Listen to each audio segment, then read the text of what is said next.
Hey, Alec Miller here, founder of Royals and Rogues, and in today's episode, we're talking to Adam Spizak. Now, Spizak is a rarity today among artists. In our high consumption world of fast art, Spizak takes his time to craft each piece over a series of months. He hires multiple people to compensate for the areas that he's not as proficient in, and produces really solid pieces, but only ever so often. Yet he's still managed to gain a good following as well as sell many pieces on super rare as NFTs. And it's been really encouraging seeing someone like him be able to not just survive, but really thrive in today's world. And it's been really interesting to watch his career, as it's been very different from what you hear from so many artists today, which is you have to make as many things as possible and just turn out daily pieces. I think a lot of people look at people's success and they want to emulate that. But in this interview, we talk about being true to yourself and what you feel guided to do as an artist. And if you feel like taking a little more time on a piece,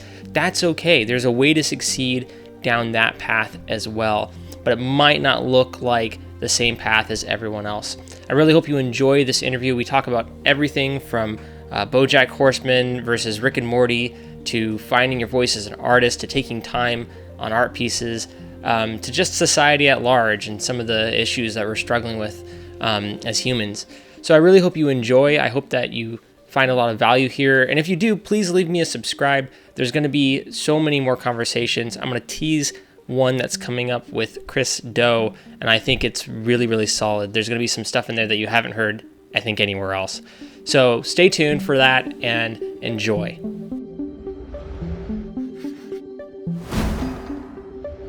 Let's kick off this podcast here. All right. So, welcome to the Royals and Rogues podcast. This is our first really official episode. We just dropped a couple episodes a little bit ago with Ali. They were kind of a pilot episode, as it were. He's a really great guy and I highly recommend you check those out. He has a story about coming out of war-torn Syria as an artist, and it's very inspiring. But today we're talking to Adam Spizak, or Spizak, as I would probably say it in my American accent. And Adam, for people who don't know, tell us a little bit about what you do and kind of who you are. So I am an artist and a designer, probably around 24 years now. So I started when I was like 17. I'm 40 now. I do digital art. I do illustrations. I also do a lot of UX and UI. So kind of a bit of everything, whatever pays the bills. I kind of felt that I had to reinvent myself a few times just to make sure that, just for my own sake, like making sure that I both create an art that's interesting, but also like this natural kind of idea that I can't just stay still. It's something that kills me. So every now and then I changed the direction a bit. So I went into like UI and UX, and I really enjoyed that, and kind of coming back now to art again. So kind of a bit of of all of it in one. Yeah, it's a true creative. Yeah. It's like, I do a little bit of everything. I was thinking like, what do I do? Yeah, all of it. Yeah, what I think, and a lot of people know you for, is probably your work that's on Instagram, which is these wonderful kind of, what do you call them? Key art pieces for, either inspired by games or novels or something else, and they're these very intricate pieces. And I believe when I first discovered you were doing, was it the Overwatch pieces? I believe, were you doing pieces around that? Yeah. And then there was like these layers, and I was just looking at all the detail in them, and I was like, this is really, really impressive. And you had that whale piece, which was fantastic as well. And it was just one of those things where I was really like, who's this guy? I gotta follow what's going on and keep up with it. And so the thing that we know you for is that, but like you just said, you also work full time, right? You're not just doing Instagram all the time. Well, yeah, I have a day job, which is in UI and UX in a consulting company, which I really enjoy. Like I kind of I do post about this because I do think as a designer you should not close any doors. Like you should keep your options open, even if you just think that you're going to be an artist. I think having the idea that you could expand just to learn new skills is always great, you know. I spoke to my wife about this because I think it's such a great thing. Me going to UX and UI work, I think around 7 years ago, was one of the best decisions I ever made because I learned so much about how to structure work, how to work with people, you know, like this kind of logistical things that you don't maybe necessarily get as an artist. So when you have to be a part of the project, you might struggle with finding your spot and your kind of your space in the project. But also just like how to manage expectations, your own, your clients, and then the craft itself. I think UI is such a great craft because it's one that doesn't you can't like rely on like lights and texture to cover up bad ideas or bad solutions. You have to be very precise and deliberate all the way through, you know, from the initial thinking or kind of the kind of sketching parts or wireframing all the way to like how do those icons fit, you know, do they fit together, how do they support the brand, or so I found that, and I kind of my brain tends to be very messy, but like I enjoy the messiness of like details. So I Mm-hmm. kind of go into like like detailing stuff is like one of the things that I probably enjoy too much in a way that I think it could be even to my downfall because I tend to like go and say, okay, I want to add all this detail, and then I'm like, and I spend hours on it, and sometimes I'm like, A, no one will see it, and B, now you can't see the whole piece because there's details everywhere. And like it Mm-hmm. tends to be like a thing that I struggle with sometimes, almost like that kind of OCD of detail of pulling it back and like, okay, that's enough. Maybe no one's going to see that iris so up close. Maybe just move on to something that's like visible, But I think it's like a great skill of just having to deal with people. So I generally enjoy my day job just because of the fact that it gave me a kind of like client-facing approach, and in a corporate environment tend to be can be fairly harsh. So it's a good learning curve as well to kind of like grow a thicker skin. Mm-hmm. So and it's kind of it's not really a segue to anything, but because I have no issues with anyone, but like I do see online where people you say something about their work not being perfect, and they're like, how dare you? I spent and they would say like, I spent 2 days on it. I was like, 2 days, like that's not nothing. Not Mm-hmm. even that, but like I'm not saying this to hurt you. Like I'm like, this is good stuff, but this is just good stuff, not great stuff. It could be great, right? Right. But in corporate environment, because people tend to be very like straight with you because it's often a big budget, they will say as it is. Like if you're in a room, I think I mentioned this to you last time, which was like happened to me. Like I was in the consulting environment with like people in a chat room and on a Zoom call, and it was like a couple of years ago, and I literally got kicked out because I didn't say enough. Mm-hmm. And I was disconnected, and I was like, I thought it was me, like I clicked something or something. And then my colleague was like, no, they kicked you out because you didn't say anything, because they didn't feel like you're relevant, because you have to kind of be useful. And in a way, it kind of helped me grow a bit thicker skin that it's not personal. Like, okay, I didn't say anything per point. They felt like I was wasting like the space that could have been taken by someone else who would be more useful at that point in time.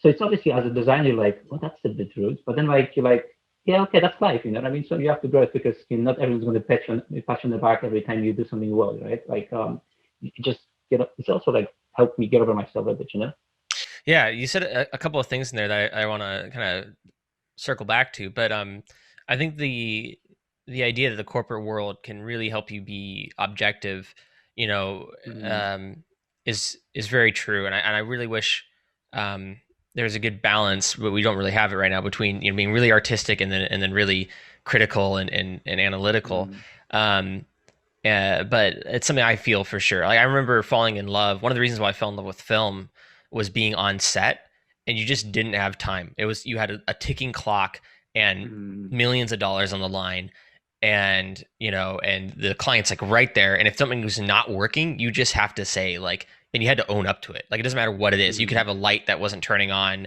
to mm, an actor whose performance just isn't there, and you just had to be like, this isn't working. Like this, no, that's not it. Let's do it again until we get it, and then we're gonna move on. And then if you can't get mm, it in a certain amount of time, it's like, okay, we didn't get it. That's fine. We're just gonna move on. mm, And then you go to the mm. next thing, and it made people. True. You see all the things that you see online are all true. Like, people's tempers flare up very quickly. They get really heated. But then you go to the next thing, and it's like that's it. That's it. That's done. We got to go to the next Mm, thing, and you got to move on. And so mm, I really, really like that attitude. I wish more people would have that attitude in life, period. Like just take something serious enough that you care about it. But then Mm. when it's not working out, or if you can't convince the other person, or if they're not having it, like just then move on, you know? And same thing with art, you know, it's like take the feedback. If it's valuable, it's valuable. If it's not, move on, you know, but sitting here and obsessing over it and um, you know, and you know, or getting mad at somebody because they has a take that you Mm. don't like, and they're trying to help you improve, I think is not the right way to go.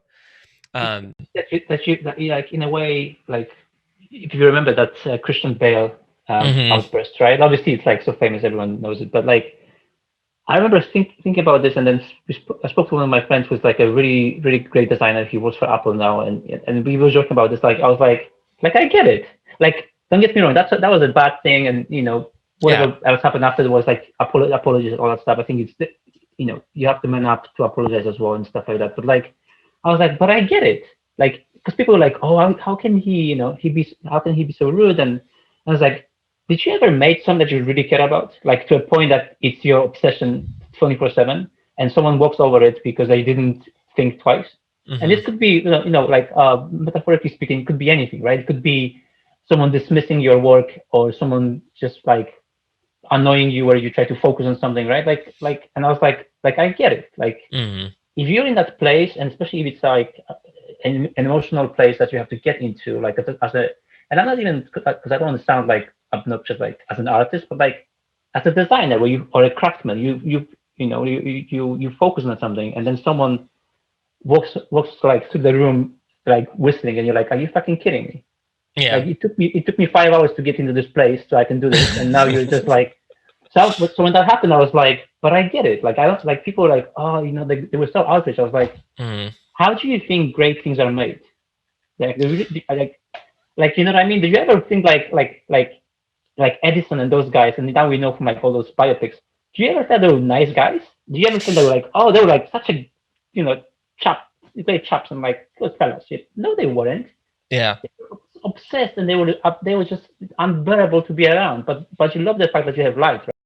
Right. And Steve Jobs is the same way. All these Same people are way. this way, right? It's Same way. and yeah. And the other thing is like most people themselves aren't that way. This is something that I think we've had multiple conversations kind of offline. Maybe we'll release, maybe we won't, but about, you know, society at large. And one of the things that I think needs to happen is people need to realize that they're not perfect. Like it's like, Mm. okay, you know, if I was recording you 24/7, right? Like you're telling me you've Mm. never burst, like you've never been just like Mm. unreasonably angry because Mm. who knows why, like you never really had that Right. moment where you you know, took out your anger on someone beneath you, or a dog, or a Mm. neighbor, or a grocery store Mm. attendant. And not that that's good, but the idea that we hold someone to a standard where that we never hold ourselves to is like absolutely Yeah. ridiculous. And also, Yeah. and then that goes to the flip side too, where we think like we like to think that like, oh no, because I haven't seen this person do anything bad, they must only do good stuff all the time. Like they Mm. must be perfect. They must just be like, you know, there's these angels out there that just never screw up, and I'm Mm. just a horrible person because like, yeah, I get mad, but that's why I'm not in charge. And it's like, no, no, or Mm. you know, you've never made like an honest accounting error, and then you think that you can have somebody in a, you know, a position that's high up in a company, or a position that's in the government, and they're never going to screw up. Like we need Mm. to understand we're going to screw up, and when somebody does, it's like we need the forgiveness to be like, hey, they honestly screwed up, and that's okay.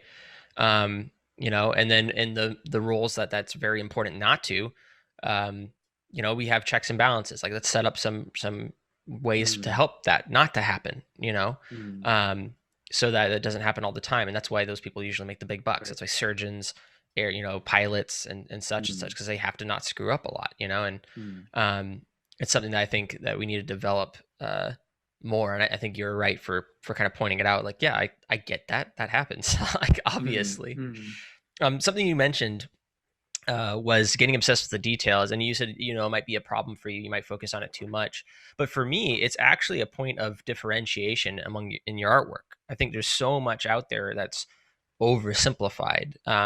There's so many things out there that's just like a sphere, right? And it shoots through a brick wall, and it's like done. And it's really interesting to me that you spend a lot of time on your work, um, even though it's like just right, but for social media, right? It's like you put it out there online and that's how it exists. But it's like, and you're sitting here like saying like, oh, 2 days, that's nothing. But like for a lot of people, that's a lot to spend on a post. So, and it's interesting you've had success in my mind, anyways. You know, some people would say, oh, it's only, you know, a few 100,000, not a million or whatever. But to me, it's success. And working on these pieces for longer that are very detailed. How did you? Do you have any worries when you were doing that initially, or is that just what you couldn't help but make? How did you develop kind of that style of being very detail oriented in a world that seems to be anti taking your time, anti craftsmanship? I mean, it's a good question because it's one of those things where it you know, there's a mixture of your personality and kind of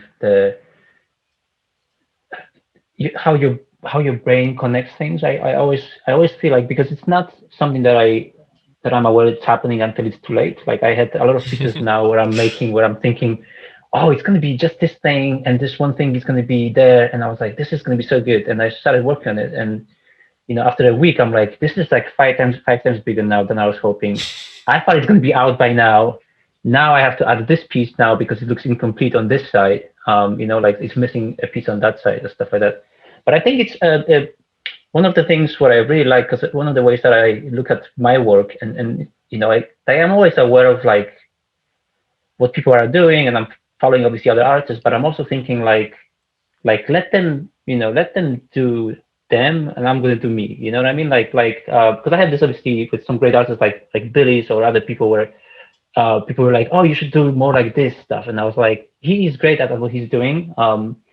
Like I want to be great at something else. You know what I mean? Like I'm going to take that skills in a different direction, and it's not because his ones isn't good. It's because that's not me. You know what I mean? And so I look at those those illustrations that I make in a way like as a like in two ways. You know, like one as a fan, which is like I want to have a Hades artwork, but there was no Hades artwork that I really liked.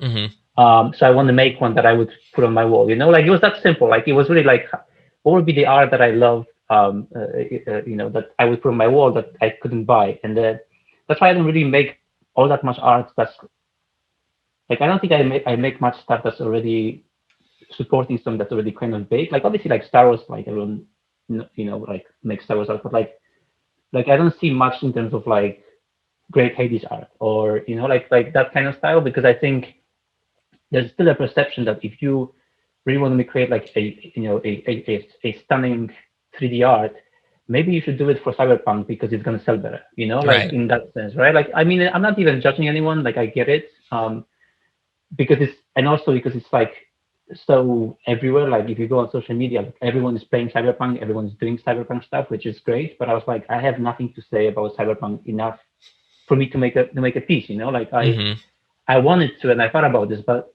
a lot of my work comes down to like you know, I love like traditional 2D artists because they tend to really not focus on showing you a character or a model, but rather what's the emotional part of that, right? Like what is the emotional part that you feel when you look at it? So like this really, I love this piece. It's like it feels like how Doom plays, and it looks badass, you know. Yeah. Where a lot of 3D art is just to show you the skill of being able to model something very precisely, which is fine, you know. Like you see a cyberpunk art, and it's like this 1-to-1 V, and I was like, this is awesome, but I was like, it doesn't really speak to me. There's nothing there for me apart from the technical skills, which are obviously like again, like technical skills can be its own thing in terms of like how impressive they can be, but it doesn't really make me like it doesn't make me tick. Like it doesn't make me go okay. But then I can see, you know, so when I look at this stuff, I'm like, okay, I want to see how this, I want to make a piece that shows how this feels, you know, like, and there's obviously like other influences, but like, I try to always think about like, what is that thing that really makes it tick? And I think that's where the details comes in, because I'm like, okay, so what if, you know, what if like, yes, this, and you know, it's that, like, I love that, like one of my favorite pieces is my Doom artwork, which kind of didn't do very well with people, you know, it's just kind of disappointing, but I was like, but then I was like, I love the fact that, and then the piece has like the Slayer. Actually, it's funny because that's all Doom today, but like the Slayer is actually like this kind of zombie style ghoul character. He's like, when you look at the helmet, like if you zoom into it, it's like he's not the Marine anymore. He doesn't look like the Right. Marine from the game, right? Mm-hmm. And people had an issue with it, like on Reddit, like big issue. Like I posted it on Reddit on Bethesda. It did pretty well, but people were like, "Oh, why is he a zombie? He's not a zombie in the game." I was like, "But this is not the game. This is my game." You know what I mean? uh, Um, I love and I questions like that. I love it's like when you make something artistic and then somebody's like, "But why isn't this literal?" yeah, yeah. And I was like, I thought like my story behind it was like just like fun and interesting. You know what I mean? Like I think about those stories when I work on a piece. I make notes and I research because I do like a lot of like the creative process that I have. People often kind of have different ways to do it, but my one is very scientific in a way. Like you know what I mean? Like I Google a lot. I save a lot of images. I make notes to myself. I say I like this piece from this. You know, this is what I'm going to steal from this guy. This is what I'm going to borrow from this guy. I'm going to take these two. You know, so I'm kind of very like I'm actually like my process isn't very complicated. I'm not. I always joke because I don't think I'm like specifically a creative person as a out of nothing, but I kind of work well with pieces and I can make something out of those pieces that makes sense to me. So like for the Doom one, I was like, what if he's like in hell? And I was like, what if there's like this kind of almost like a corruption happening? That the more he's doing this, the more he becomes it. Like it's kind of it's like an illness. Like it's kind of like a very Bloodborne style approach, like that thing that also you help to fight is the thing that will also kill you. Like Right. if you play Bloodborne, right? There's this whole idea of the old blood, which is like the best thing that can happen to you, but also it will turn you into like a werewolf or whatever. Yeah, if you stare into the abyss stares back. Exactly. It's a kind of a Stephen King Carpenter style thinking, but Mm-hmm. but people had an issue with that, and I see this in a lot of my work. But they would say, "Well, he doesn't really have this," and I was like, "Okay." Yeah. Dude, you said so many things I keep wanting to like just unpack. But one of the things you said, and this will be a fun one, is you can't be someone else. You can only be you. And that's one of the things that's also really stuck out to me about you and just your presence online is, you're not afraid to kind of call things as they are, and you say how you feel. And for people that don't know, you have a little code, right? Whenever you do this, you post a little devil face, meaning that you're putting on the asshole hat now. Sure. And as a fan of someone, myself being a contrarian at times and being accused of doing that intentionally, and I try to tell people like I don't mean to start fights. I really don't. I don't enjoy starting fights. I just start them. It's just like what I do. But I don't do it intentionally. I have a lot of opinions on things. I'm not afraid to say them. And I think as an artist, there's a certain party that just has to do that. And so I guess what I'm trying to say is, why do you hate astronauts so much?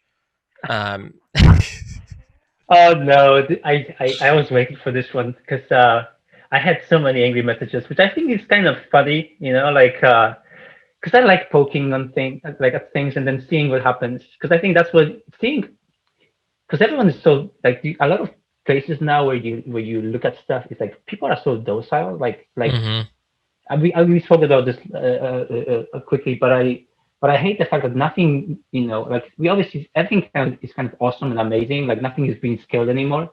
But on the other side, it's like no one's really excited about anything, like even like good stuff anymore, because it's like, oh, it's gonna, like if you read comments on YouTube sometimes about like there's a game trailer coming out, literally everyone is trying to be a funny, sarcastic asshole about something, like, and it really pisses me off because I'm like, as an artist, as a designer, as a person, I'm like, someone kind of put an effort into this, so maybe don't dismiss it just yet. Don't get me wrong. There's some things that look horrible, and like if I see something from out of EA and I already know it's gonna be sold with microtransactions and kind of try to like shove it in your face, and I hate it. But at the same time, I'm like, that's a 10 people team doing this. Maybe just like put some brakes on, you know what I mean? Like give them a second, right? Because it's very easy to like be like, oh, like, hey, this is amazing, and it's 10 people.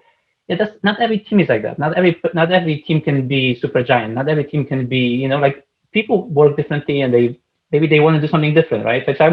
So that kind of goes back to this idea that like I don't want to poke at people. I have nothing against like the astronaut art. I think there's some amazing people that do like really great stuff with it. Like generally, like there's some, and again, I'm so bad with names, but there's few kind of designers that I love. Trying to remember the names, but like some of them do quite well in the crypto art right now. And there's one that I love that's Russian. I can't remember his name, but he most of his his Austrians are kind of crossover between it's like an astronaut, but also has like a almost a medieval style with swords and stuff. I'm trying to remember who it is, but like I'm really terrible with names. So there's definitely some great art, but I do feel there's a lot of art that's being done in that space that's just again following that trend. Like there's a trend for that now, and it's like a thing, like years ago there was a trend to put like deers in. Like I was actually part of that, I think, for a while as well, because I love deers. I have like a deer tattoos, but like where people were like putting deers in like every single scene. There would be a deer in the office, in the kitchen, in this, and I was like, okay, because it's supposed to be a metaphor for some for nature, I guess. And it's like shorthand for like a deeper thought, right? Yeah. So it's like it becomes a trope eventually, where it's like, yeah, oh, well, this is. It makes your brain kind of go, huh? The first time you see it, when you see a deer in the middle of a kitchen, right? You're like, that's not supposed to be there. What's going on? And it's like nature and mixed with modernity or something. But once you see it 50,000 times, you're like, okay, I get it. And the same thing with the astronaut. I mean, one of the first astronaut images that comes to my mind is the flaming astronaut walking across the street. It's like a wallpaper background, and that's been around since like the mid thousands. It was like an early Photoshop piece. And I was like, whoa, that's so cool, because it's like, it's weird. You don't think, it's like, why is he on fire? Why is he walking through the street? Like, that's really interesting. It's a lot of people's desktop backgrounds, probably still to this day. And then it got to this point, like you said, where it's like, oh, now everybody's figured out the trick, right? And now we need to move on to a new trick. Like, I get it. Be the guy that makes the new trick. Don't be the guy that follows everybody else making it. I mean, there's some like there's a lot of specific trends that I think. Because every time I say that, people assume that I mean everyone. You know what I mean? But the same way that there's good art in kind of all those different genres, at the same time there's a lot of bad art in that genre. You know what I mean? Like if you look at different types of trends or specific styles, like Billy, like I'm going to call out Billy because I love Billy. And he knows I love him. It's like he's doing skulls, but like you don't have to not everyone has to do skulls all the time. Like I do skulls, I get it. But like maybe try to make them in your own way, right? And I'm saying this because his success is the fact that he is unique. This is the thing that I kind of want to go back to the astronauts role, because there's some artists that do this work and they keep doing the astronauts, which are amazing, right? But like it doesn't mean that you have to do the same artwork now because you like I don't really get exactly like I get annoyed with this because when I speak to people, they always say, "Oh, it's for training and like training your skills," and I was like, "That's fine," but if you're Instagram and you're selling those as prints, that's basically now your thing. It's not you're not training your skills on anything anymore, right? Like because like or if you're going to be selling it as a nifty or as a crypto art or then it's like I'm buying your practice, I'm buying your scraps, I'm buying your So I get what you're saying there. Yeah. I think what I'm also hearing you say is what we need to see is somebody put an astronaut with a skull inside the helmet, and that would be unique, right? They just need to, and then he should be riding a deer in a kitchen.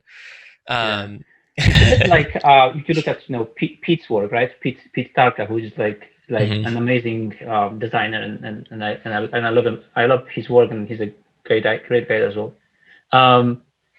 Like I can't go on Reddit because I see it's not even a ripoff of his work specifically, but there's so much of that style now that I'm like, but it's not even interesting anymore. Like and again, if you look at his work is still better. It's not even like it's not like they match his style now and they're like, oh yeah, he's kind of it's kind of there. No, he's still here. You're still here. You do the same squares and triangles you did a year ago, and he's doing something different again. It might look similar to you, but he changed enough again to be ahead of you. Yeah, it's the derivative kind of nature of it, right? Where it's like, well, you're making a watered down version of this because the original is good, and I think what you said, going back to what you said earlier, is like what the difference is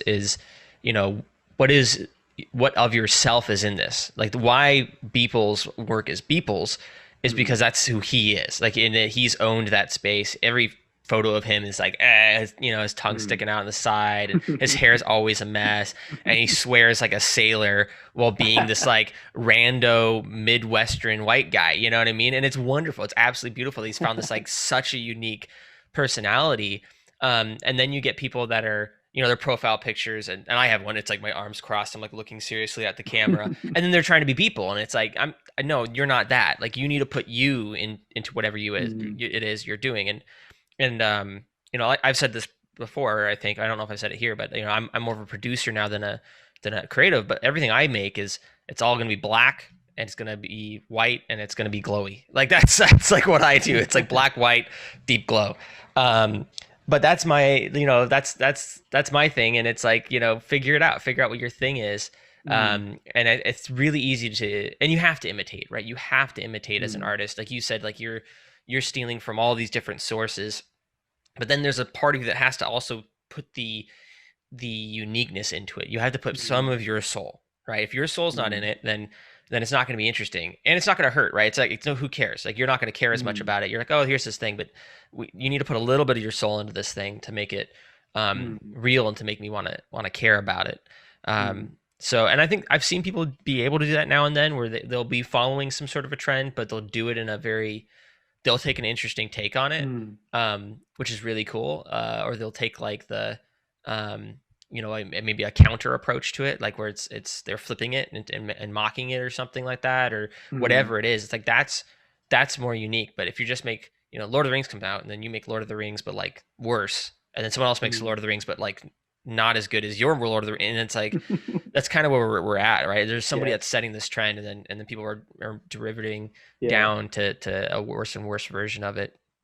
But it's just kind of finish this off, because I think I just want to make sure that, and that's not to like apologize for anything, but like, just to be clear, like I love skulls as well, and in the sense that like a year ago, that's why I came back to 3D again. I started from that because that was almost in a way an easy way in to do some interesting stuff with like maybe like lighting and shaders, and because we skulls are great for many reasons, and obviously we have like emotional connection to what they mean and what they represent, which means you can make art, you can skip certain parts of the art that are like about establishing certain things, like when you want to speak a language, you have to learn certain words, right? But in a way, like if you use skulls, like people know what it means, right? You can focus on like the next step, it brings the meaning with it. Yeah. Right. You don't have to put in any work to add meaning. There's so much meaning within the iconography of a skull. I actually wrote a whole paper on this in college about the iconography of death and why we're so macabre and obsessed with skulls and stuff like that, and what it meant back then versus now, and its origins in the plague and stuff. But it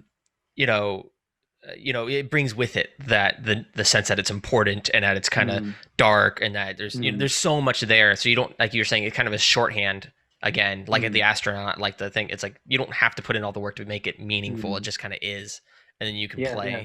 That was partially the challenge that I had, was like the first few months when I kind of decided to go back to art, I was like, okay, this was fun, but now what? You know what I mean? Like, I can't keep doing this because I don't want to be seen as someone who copies like other artists in that sense, or a trend. It's not even that I'm worried about following trend, but more like, I don't want to, like, there's nothing for me to say. I don't get a kick out of doing the same thing again and again to copy someone. So I was like, I need to, how can I take this now to make it as mine as I can make it, right? Which in my case made, like, I love video games, I love movies. So I was like, what if I take that into that direction, right? That's my direction. Like, I want to be in that space where, and again, not to like try to be, people obviously try to, sometimes when you're younger, especially as some designers, you get people that will give you advice on finding your style and stuff. And I think a lot of this is true, but I also think it should be done organically. Like, you should kind of feel like you're growing into that style. And I started from that, and then I was like, okay, but I want to kind of do more games and mix those things, maybe make that like a bit more mature, darker version of a theme from a game, and kind of push it towards that. And the reason I'm saying that is because I do get a lot of designers and illustrators and artists pinging me on Instagram, and they often would say stuff like, oh, could you give me feedback? And then they would say, because my account isn't growing, and obviously there's like the Instagram reach is crap as well. There's that. But like even just before, they were like, it's not growing, and I'm doing this, but like I don't know why no one is sharing this. And I was like, well, I can tell you why. You have the same scars that Billy has, but Billy's scars are way better. Yeah. You know what I mean? And that's how because it's not even about specifically hurting anyone's feelings about what they do, what they enjoy doing or they do as for work. But it's like if you think about this as a prospect for a living or as a designer that wants to kind of get commissions and stuff, then you have to show your clients what is that thing that you can do. You know what I mean? If that thing is the same thing that this other guy is doing, but he's doing this way better, then why would they come to you? Yeah. You know what I mean?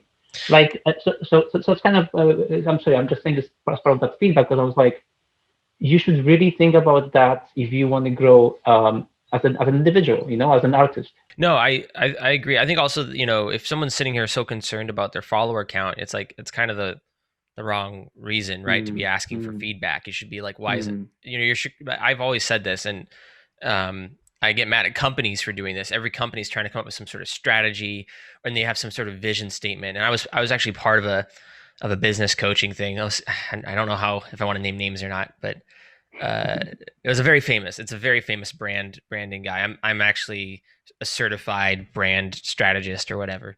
But I did this certification course, and then he's like, well, you have to have a mission. You have to have this mission statement that's a big world changing mission statement. And I was like, how about you just make a good product? Like, I don't like, and then he brought up like, Coke's vision is to what is it?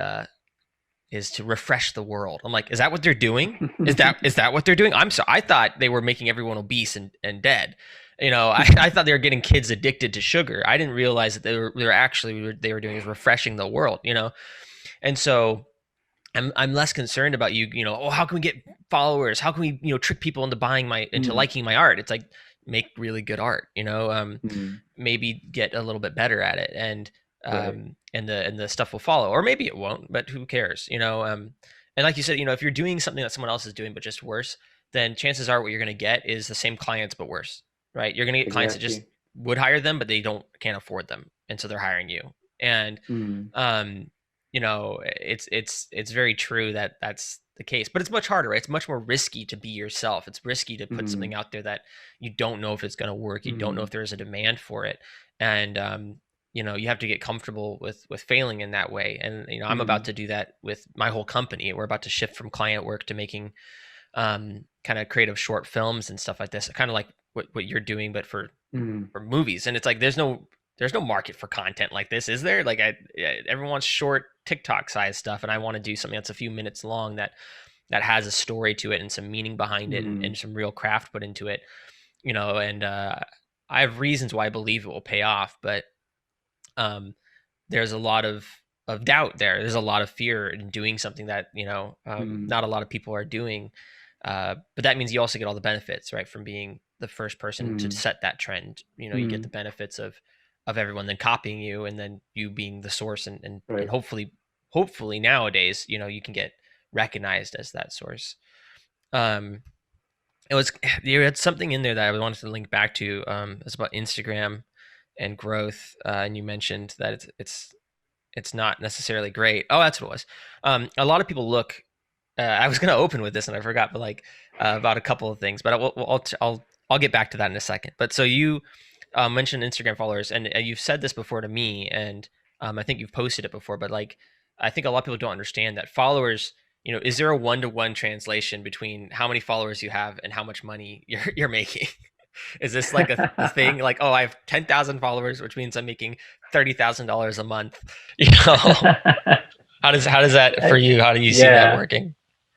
I see a very, very low or no correlation between the numbers, to be honest, right? Like there's definitely quality of followers is important as well, which obviously if you go for like you target followers that maybe you pay for promotions that are kind of from a regions that you're not going to get clients from, then you're probably going to waste money, right? Like and there's a reasons you could do it, and it depends, but what I've noticed is that there's really, I mean, the benefit of having more followers is that people work like let me just rephrase this. What I'm trying to say is that I think the benefit of this being a global market right now is that because you have a lot of followers, there's a big chance that one of them knows someone who might need your help, Hmm. right?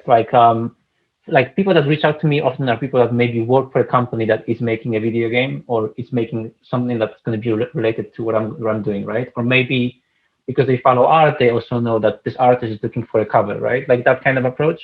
Um, Hmm.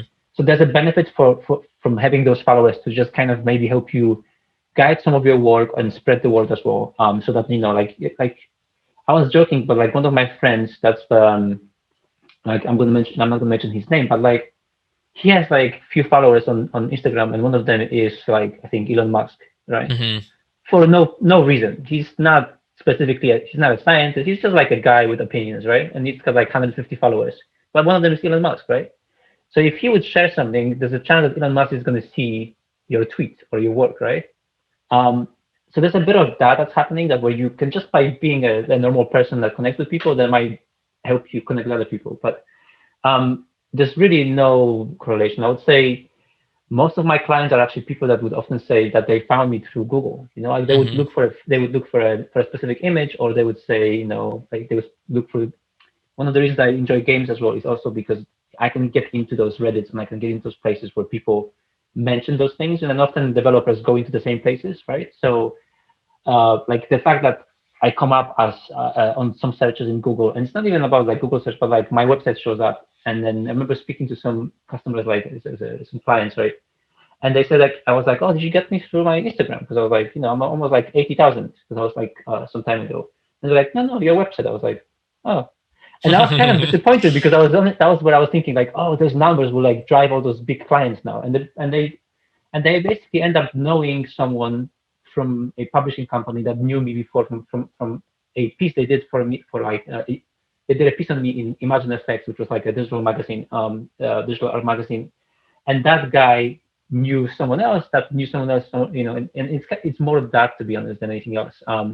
It's a good question though because I do get a lot of people asking specifically that, like young designers or not young in terms of like age, but like people starting maybe Right. where they would say, "Oh, is it how easy to get how easy is to get customers now or clients if you're famous?" And I was like, "It's the same thing. It's really not. It doesn't drive that many clients. More clients come from just the work you did before and how you left things. You know what I mean? Like I actually joke about this because I had clients that come back, or maybe a head of design or someone that moves on, a creative that moves on to a different company, but because I really left on a good terms, he comes back to me because he's like, oh, I need something like this. That guy can do it, and he wasn't an asshole. You know what I mean? Like that kind Yeah. of attitude.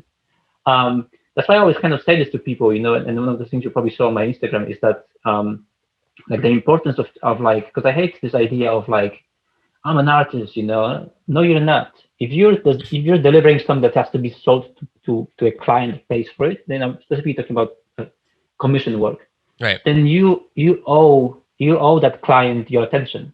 That's Hmm. it. You know what I mean? Like I don't really care if you think you're bigger than that or you make a million on Nifty or whatever you do. You're working on this project right now, and that's your focus, right? Right. Because that's one of the things that I hate when I see this was like it's something that I love. I remember reading an interview with Frank Herbert about how he wrote Dune, and one of the things he said in that interview that's like from the 60s. He said that he believes that anyone that walks into a bookstore to buy his book, he owes them a good time, right? Mm. Like there's a commitment on his end, and Dune is a great example because it's a smart book, so it's not like he was like, oh, I have to make it for everyone now because people will not like it. No, but he kind of had this notion that these people that are going to get this book, they need to feel like they got their money's worth, right? Yeah. Um, and I had the same, that kind of stuck with me for like all the years because I was thinking like, if you come to me for something and I sell you something, I owe you my attention at this point. It doesn't matter if you pay me, 500 or 5,000. If I agree to that price, I owe you my attention. Mm. There's a piece that's going to land today that we did for Song of Iron, which is the an awesome looking indie game. And I spoke with Joe, and it's just like this whole thing is just like, heartwarming because he's such a cool guy and he's doing this on his own and the game looks great and he got picked up by Microsoft now for Yeah. an Xbox thingy. So it's all great, but I was like, I want to do something, but I was like, he will never be able to afford my rate anyway Yeah. because he's a single guy working the game, right? But I was like, Yeah. I was a little upset when I saw that. What's it called? Emotion. Something of shapes. Not motion of shapes. I forget what the guy's Instagram's called, but the guy that did their logo animation. Because I was like, oh, I wanted to do that. Like I've reached out to a few games and done some free logo animations just because I love them so much. And that yeah, was one that you shared a lot. You've really been promoting them. yeah. And But I approached them. I have my team that I work with as well. My 3D modelers and a few other guys. And I was thinking, you know what? I'll take this on me because I can. mhm, Because it's going to be just an awesome thing to do. And I think it's going to make everyone's life better. Like don't get me wrong, I'm so excited to be on Steam, have mhm, see my work on the Steam page because it's obviously awesome. But the fact that it's going to be done for some that I think is also just worth doing was just enough. That's why and it's just kind of I was joking with Joe. I hope he doesn't mind if I say this, but I'm like, I can be like my emails are very structured. Like mhm, I need this. You need to give me this and this. So I can start on this. This is the date I'm going to start. I'm going to be done by this date. And I tend to be like that just because I feel people work better if there's a certain like a blueprint on the yeah, table that you can follow.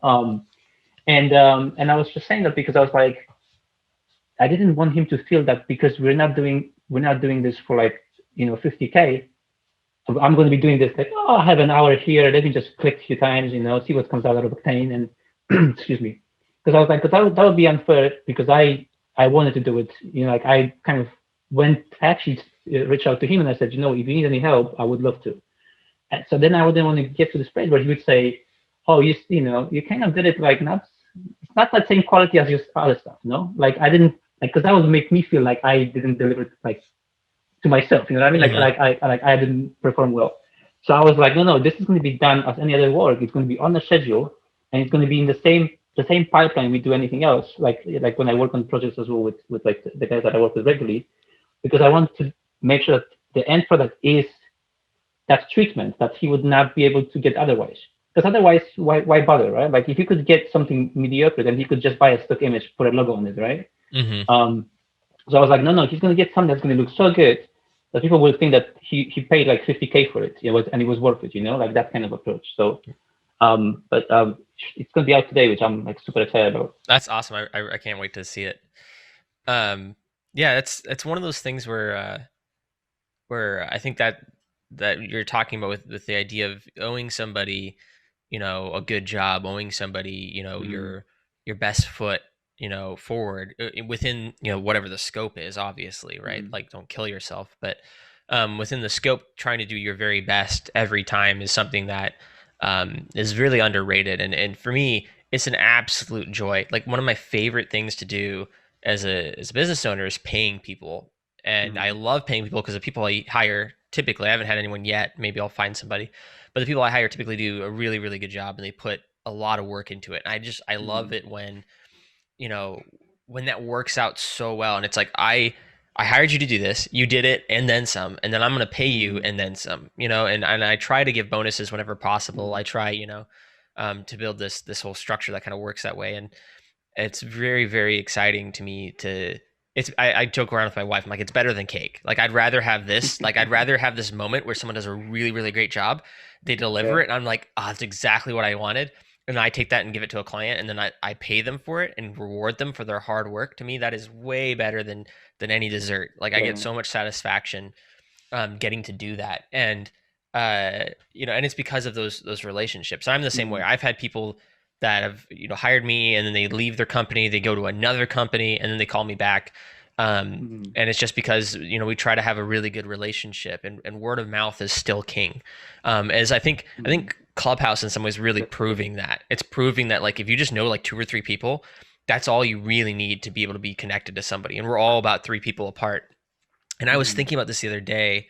Um, I don't think I'm going to be worried about offending you. I think I saw you watch you had the Green Lights interview, I believe, with Jordan Peterson. But mm, I was thinking about, I'm a big fan of Jordan, and um, I was looking at my at something, and I realized like, oh, I'm like two people away, because my wife has a good friend that's a a health coach. So my wife is kind of keto carnivore Mm-hmm. type deal, and her coach was interviewed by Michaela, Jordan's daughter. And I was like, Mm-hmm. oh, I'm not that far away. Like I was thinking, like, oh, it's so far Mm-hmm. away, it's so impossible, right? Which then makes me only one more place away from Matthew McConaughey, right? Like, so really, I'm like three True. people from Matthew McConaughey, or four people, right? True. So it's like, if you know, and you get invited to a room or something, like, there's a very good chance, you know. So like, and you're one person away from Elon Musk, right? Like you're one. Yeah. So it's kind of interesting that it's like we look at the social following, and it's like we look at quantity, and Mm-hmm. it's really about quality, like you said. Like the most people, okay, most of the richest people in the world do not have an Instagram. Mm-hmm. They don't. They're all oil barons. They're, you know, generals of private armies. They're Mm-hmm. owners of whatever plastic manufacturing. You know, these people don't have any following. You Right. know, and they just have a high quality. And there's a couple people I work with regularly that are amazing, amazing artists. Uh, and they intentionally are like unsearchable. Like it's really hard to find them. Mm-hmm. Um, you know, there's some people that have been artists at Blizzard for years, and now Mm-hmm. are the creative director at a few companies, or at a company that I like a lot. And I've done some work for. And I've asked them, I was like, you guys have, I can't find you online. They're like, because we don't exist online intentionally. But they're, you know, they're making very good money, and they Mm-hmm. have worked on, you know, you would recognize their work from any Blizzard game from, you know, from Mm-hmm. the last 10 years. And now that they're not there anymore, it's still very iconic. And it's like, it's not about, you know, how many people you know, it's about, you know, who you Mm-hmm. know. So I think that's really true. It hurts. It hurts too, because I watched this. There's an animator I follow, uh, and they have a ton of followers. But then they were like, "Hire me," and I was like, "Oh shoot!" Like that hurts. That hurts to see. Yeah, yeah, it's kind of funny. I've seen someone making a joke like last week about the fact that like 10,000 followers on Twitter is like 100,000 on Instagram. Hmm. Because if you even think about the output of being able to reach people that maybe are viable to your business, or they could provide you with input that you need or connections, then Twitter in a way gives you way more options to be business connected with people, especially when like when you try to build something that's going to be sustainable. And it's true because it's almost, and it kind of goes back to again this like idea that you know, like Instagram is great and I love it, but at the same time, people that are really serious about businesses often are not on Instagram. Like they might be checking that Instagram once or twice a day, or they post something like, but for the most part, they will be probably doing stuff to make money or be able to pay people, or like that kind of. Hmm. I was joking about this with my wife because I was saying, like last week, I was like, I think it was the busiest week of my life because I was finishing so many things, and I was like, I don't remember the last time I was so busy and trying to get like the crypto art ready. Kind of that setup was stressful, just to kind of mentally get ready in that space to kind of try to do it, and kind of fingers crossed it's going to work out, and then finish this piece for Songs of Iron, and then work on this Bloodborne stuff, and then I have my day job. And I was thinking, and I get this impression from people on Instagram that they think that my days are kind of like, maybe I'm busy for an hour or two, but mostly I just sit with my dog on the sofa, and and play my Switch, watch some clips of True Detective, and then I kind of play video games, and that's it, and I get paid, right? I was like 8 o'clock, like we spoke about this before, but like, no, I'm up at 8, I have emails from India from the team in my day work, my day job, and then I do my stuff, then someone else wakes up, then I speak to someone else, then I have to walk my dogs, and I try to work out a bit, and I post some funny tweets, I had breakfast or some food or lunch, and then I play some Switch for 10 minutes to have a break, and I do this. But the reality is like, those 5, 10 clips from Instagram are literally 5 clips of the whole day. They're not my day. You know what I mean? And this Hmm. is we spoke about this before, because I think when you are just starting off, you're maybe just getting on Instagram, or you try to get noticed, like you're on ArtStation and stuff like that. People often think that there's a lot of glamour in life as a designer, because you suddenly, like, if you have big numbers, that means you have an easy life. But the reality is like, you still do the same shit every day, and you still like have to like struggle with clients to get paid, and you get upset with people, or your favorite plugin for C4D just broke. It doesn't want to connect, or Octane license doesn't want to Right. kind of get verified in the morning, and you're fucked up for the whole day. And then you're running around trying to get your Octane unlocked, which is like not the plan for the day, but that's your day. Like that kind of stuff. And you like, or your Facebook account gets banned, and you can't do shit now with Facebook. So it's one of those things where I'm like, no, like I love the idea that I look so cool, but I'm not even remotely as cool as I look. Yeah, you kind of preempted my next question, which was going to be, I think as a young designer, I would have looked at you, if I was growing up right now and I was graduating from college or in college or university or whatever, and I'm studying art, I would look at Spizak and be like, he's living the dream. Like he's married, he's got 2 cute dogs, and he's designing, cool stuff every day and playing video games, and video game people are sending him free copies. That's all I want in life. Like, they're not even thinking the financial side of it. They're just thinking like, I just want to live that guy's life. Yeah. And in one sense, like we should be obviously grateful, right? It's like, it's pretty cool. And I've thought about this myself, being like, when I was in college, if you were to tell me I was going to have the exact life I have right now, I'd be like, yes, I'd be so happy, because it's like, okay, married to an awesomely wonderful, hot woman. I have games that I play and the time to play them, and some expendable income, and my own, I don't own the place I live in, but I have my own place, and so on and so forth. And, I'm not driving like a sports car, I guess. And I guess I'm not also doing a few things I might want to do, but I've never really been that into cars, so it's okay. But yeah, it's like I'm living kind of my own dream. And yet at the same time, it's like, well, it's still life. Like I still have to deal with getting sick. I still have to deal with, like, for me, it's Redshift, not licensing, and, some program not working, running out of storage, whatever it is, clients calling and not liking something, or liking something, or delaying a project, or dropping a project, or, whatever it is, it's like life still goes on. But it is good, I think, now and then, just take a moment to be like, oh yeah, I do live I do think it's pretty sweet.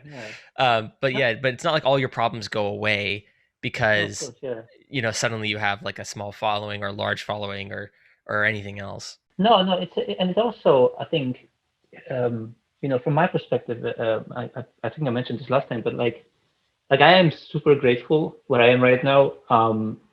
There's so many reasons, for it, like in so many ways, like mentally, like I think being able to like feel like I'm comfortable with like my art and like my lifestyle is obviously important, like, but also just like we spoke about this before, but like I grew up poor, and like I was poor until I was like 25. So in that context, I was thinking, like what I have now would never be like even in any of my plans before, and so I never dismissed that ever, and that's why I think I never dismissed and I give people attention and that they require or they deserve, because I do feel like I owe people that helped me get where I am, even if they don't know about it, but, in a way, like as a client, I think being able to work with people that respect me and I respect them back, and like that kind of idea that we are adults and we should treat each other like adults, like that's part of me as well, that I really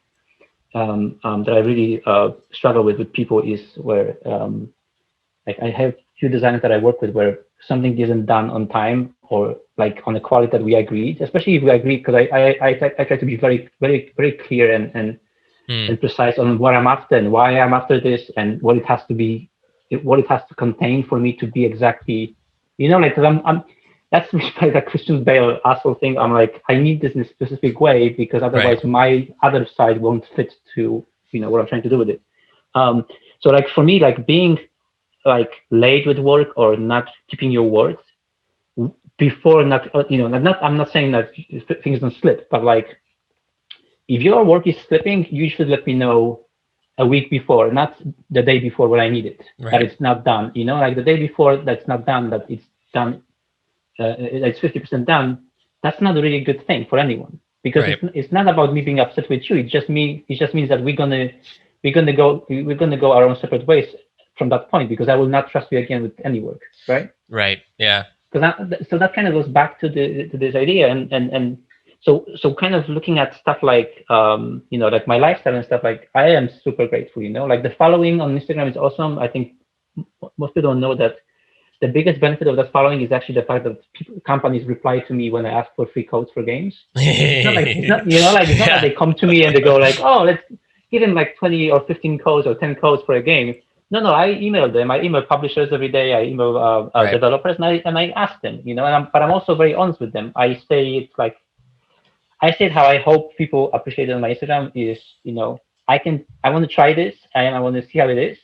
But if it's good, I'll post it. But if it's bad, I'm gonna just skip it. Mm-hmm. So in a way, I think it's a fair trade-off because I'm not lying to someone saying, oh, I'm playing this, XY game, it's awesome, and then it comes out and it's crap.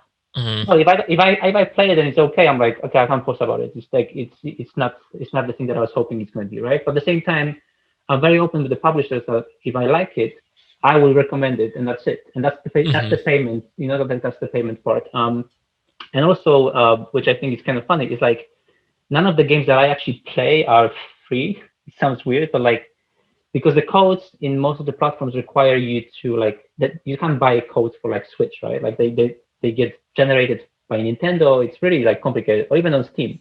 Mm-hmm. So basically, what happens is like the ones that you buy, like if you can buy a Steam code like on eBay or like CD keys or whatever Mm-hmm. thingies, it's really a code that was probably stolen from like a version of the game that shouldn't be sold, right? Mm-hmm. Like in 9 out of 10 times, it's either a GPU A review or something. review code or a GPU code that comes from like a graphic card and stuff like that. So that means that games that I normally own and I play, I actually buy most of those games, so I can keep the codes to give them away, right? Right. Because sometimes I've had people asking me like when I had like a few codes and I gave away like all the codes, and someone said like they saw me playing and they were like, oh, so you have a free game? I was like, no, it's not. I pay my copies. Yeah, I literally buy my copies and I pay them. Sometimes if I'm lucky, what I do is it's like with Steam and stuff, I might get an early way to get to a game, but it still means like I'm going to probably buy it for a Switch because I want a Switch version, and they didn't have a Switch version. So like Curse of the last one that I was posting, Curse of the Dead Gods. That one I review codes for early access like a year ago, when they were just kicking it off. So that was great, but I was like, there's nothing to play, and the game was really basic in the beginning. By the time the release came out, I was already like, they were like, okay, we're not gonna switch codes. I was like, I don't care, to be honest. Give me some PC codes, give me like a PlayStation code, because I'm gonna play it on Switch anyway, so I'll get my one, right? So that's kind of funny because I was trying to make sure people get that I'm not really, there's no money involved there. Like I'm not getting paid, no one's getting paid, no one's paying me to give those codes away. You know what I mean? Like I love like certain publishers like Focus are brilliant because they're very grounded and they're based in France, and they have some awesome kind of indie games they publish. But they understand that the deal is like, I take it, if it's good, we'll show it. Otherwise, there's no bad blood, Yeah, the that whole world is people I don't think really have a great insight into how a lot of things work, but that's one of the ones that they don't. And then like I'm probably gonna buying a PS5 version of this game that I only have a PC code for, and I worked on the game. Like I'm in the credits, like my name's in the. It's kind of fun, but I don't have a copy of it because the way PlayStation works, they're just like, no, we can't generate codes. It's like a hard thing it's region locked. And it's like all this other stuff because they don't want that thing happening where codes are getting out. Right? So they just were like, no, we just have the Unreal version. You can use the Unreal like dev kit essentially, and just play through that. But we're not going to send out codes. And then the developers themselves, I know some of them that can't play their own game because they don't have a PS5, right? And they really want to play it on PS5, and then they don't have one. So it's just like, oh, I gotta wait to get one. And so it's funny how we look at it, and it's like, oh, of course, like you just generate infinite number of codes and you just hand them out like candy, and it's like that's not really how it works, especially on consoles. If you want a console, really the easiest thing to do is just buy it, right? And if I were to do anything, I would just tell a client like, hey, I'm just going to include an extra $60 in my invoice, and and I'll just get paid for. I'll just put that towards the game. Or usually, what I just write it off my taxes. It's like, hey, this isn't, I got to do research, for this thing, and it's legit. It's not like I'm fake researching. I'm sitting there dissecting it and being like, oh, how'd they do that? What's that effect? And that's really Yeah, interesting, the yeah. way they did that particle thing or that transition. Um, but yeah, there's so many things that go into Git generating this stuff, and it would seem simple, but nothing in life is. That's one of the things that really kills me when people are like, one of the words I hate the most is just. And I use it all the time, unfortunately. But it's like someone, and if a client says it, it's a big no. Yeah. And somebody caught me doing it. I said it the other day, and they're like, "Don't you hate it when clients say that?" I'm like, "Ah, shit!" Like, but it's like, well, just whatever. And it's like, no, nothing's Yeah. just right. Like, this as a 3D artist, especially, someone's like, "Oh, can't you just change the texture?" It's like, no, it's not just change the texture. It's like change the texture, which changes the reflections, which changes the lighting of the entire piece, which then, changes the subsurface scattering, so there is no just to do this. And you see this with far and large. You see this in small scale in business and art, and you see this on the really large scale with like, oh, we should just whatever government. And it's like, no, you're talking about millions of people that all live in different places, and you want to just make it work. Like, oh, why can't we just fix healthcare? Why can't we just? And it's like, this is not a just thing. This is a very complicated machine, and you need to respect it as such. But it is hard when you're on the outside and it looks like something so simple, and it's like, oh yeah, I should just be able to get a code, and can't they just generate one, and can't he just give like more out or whatever? And it's like, no, like this is not how this works, and they need to know where it's going, and they need it tracked, and they need to make sure it doesn't end up on a store front illegally, and where people are making a profit off of their free game, and they're not seeing any of that profit for their hard work. Like, that's not how this should play out. I've seen that too. I saw a comment. My wife was like, her brain was hurting because she saw a comment from about a makeup company. She's really into makeup, and somebody was like, these companies are making money and blah blah, like they should be giving out this product for free to like more people. Why do only influencers get it for free or whatever? I'm like, and then this company is going out of business, and I'm like, they have to make, like, what are you talking about? You can't just get free stuff from like, I can't make something and not make money off of it and then just give it away for free and it all works out. Like, it's karma. It's going to come back to me. It's like, so no, I feel your pain there. It's not that simple for sure. Right. That brings me kind of to another thing, which is, what's something that you wish your audience knew? We kind of talked about a few things, but if there's something that hurts when you see it, or something you've tried to explain a few times, that you wish your audience knew about you or about your work, that maybe they don't right now. I don't know. It's a I'm maybe that I'm very reluctant to like call myself an artist, because I see this quite a lot, and I speak about this sometimes. I don't think and also, like, I don't want to try to be that guy that like tries to put everyone down, because I think sometimes there's a lot of people that I spoke to on Instagram that kind of assume that I have to be an asshole, in like in some kind of way, which I'm sure I am, but like I really don't think about stuff like that. Like, I don't take stuff personally, I mean, like, if I see comments on my work, I don't really. Don't get me wrong, they can be annoying if the comments are kind of obnoxious, especially when they try to tell you what to do next or how to do stuff. And I don't mean like, I don't mean like someone saying, oh, you should do Bloodborne because you did Hades. That's fine. But people would like give you a specific advice, and I'm like, see, the problem here is that like, I'm you and you're you, right? Like, and we should keep it like that, like, you do what you want to do. Like, that really triggers me, because I hate. I think it's just like, I was joking about this, but like, I'm naturally stubborn to being told what to do, and it pisses me off when someone tries to tell me what to do next, But I'm happy to like get feedback in terms of, like, I never had an issue with like quality feedback, even now when I post stuff and someone says, oh, by the way, that leg is kind of the wrong way, I was like, oh shit, it is, no. It's just like a thing, like it's you fix it next time, right? But like, I think the one thing that people don't know is that like, I am a very normal person.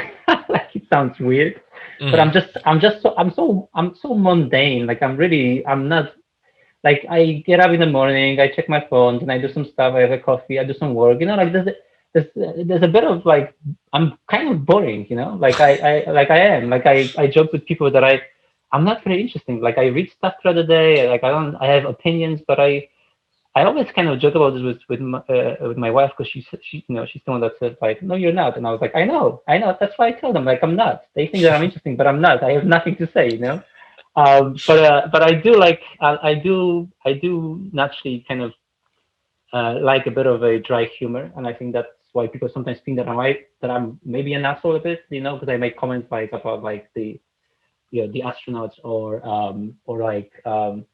like I said this thing, this guy, I don't know what was today, but this guy was like, I spoke to someone, and they were like, oh, that was so great to meet this guy, and I was like, he's an asshole, and I was kind of thinking about it. I couldn't stop thinking about it throughout today. So I think I tweeted that at some point. I said like, like it should be like, instead of saying it was great to meet you, you should say it was okay to meet you. Like okay, it's already good. That's not bad. It's okay.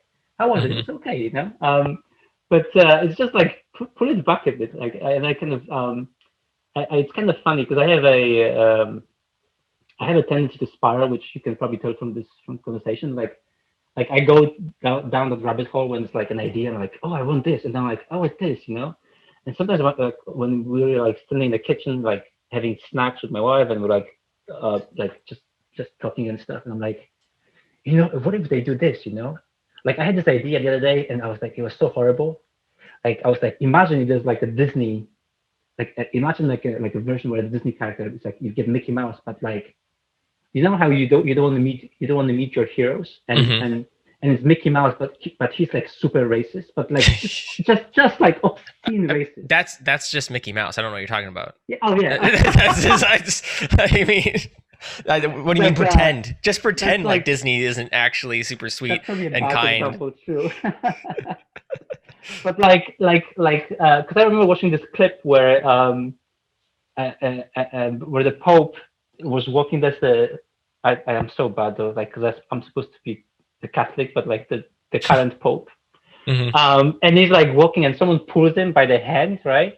And he kind of smacks them back to let him go. And I was like, yeah, good for him. Look at this. You wouldn't think that he hasn't like him, because obviously he's aware that he's on TV and everyone's going to see it, right? Like, but I was like laughing. I was like, imagine you get someone like that, but they're like just a horrible person that people think are like the nicest. Like the Mickey Mouse probably is a bad example, because like it's like with Tom and Jerry, like you don't have to try to make it racist. It's already racist, but like, having someone that's like thingy and and I was like, I would watch the shit out of that, like, because I would want to see someone going full like Rick and Morty on like something out of Disney, and just being like, like having that kind of, I mean, Rick and Morty kind of did that already. So it's like, if you take Back to the Future, but you make it like how it would actually be, it would be probably more like that. Like he would be an asshole, and the whole thing would be just horrible. Right. Like he would be horrible to people. He would do horrifying things. It's one of those things where there's a lot there. I also like to spiral for sure on different topics. I actually really, one of the things that's funny about Rick and Morty is everyone really loves them. Like, no, you wouldn't actually like this person if you met them in real life. Like, you would hate their guts. It's like the thing, right? It's like him. I spoke to people about, like, I was rewatching Fight Club last week, and like I was like, people don't get that he's not a hero. Like, Brad Pitt character Tyler, because he's portrayed as the hero that we want. Like he portrays the idea of us being anti-corporations in the first half of the film, like us kind of sticking it back, right? But he's really not, because quite quickly he kind of spirals into that kind of neo-Nazi shit that he's into, and like that whole thing goes horribly wrong, right? But like people watch this and they watch Rick and Morty and they assume that like, oh yeah, obviously that's the guy that I want to be, or I want to be with, or I want to know, right? But the reality is like those should be like those are like warning tales stories and stuff, right? This is why I really like I like Bojack more than Rick and Morty. I think Bojack is the honest look, because the problem with Rick and Morty, and kind of the problem with some of these other kind of like lovable assholes, is they're only work that way because they're gods. Like the only reason why Rick can be Rick is because he's pretty much a god.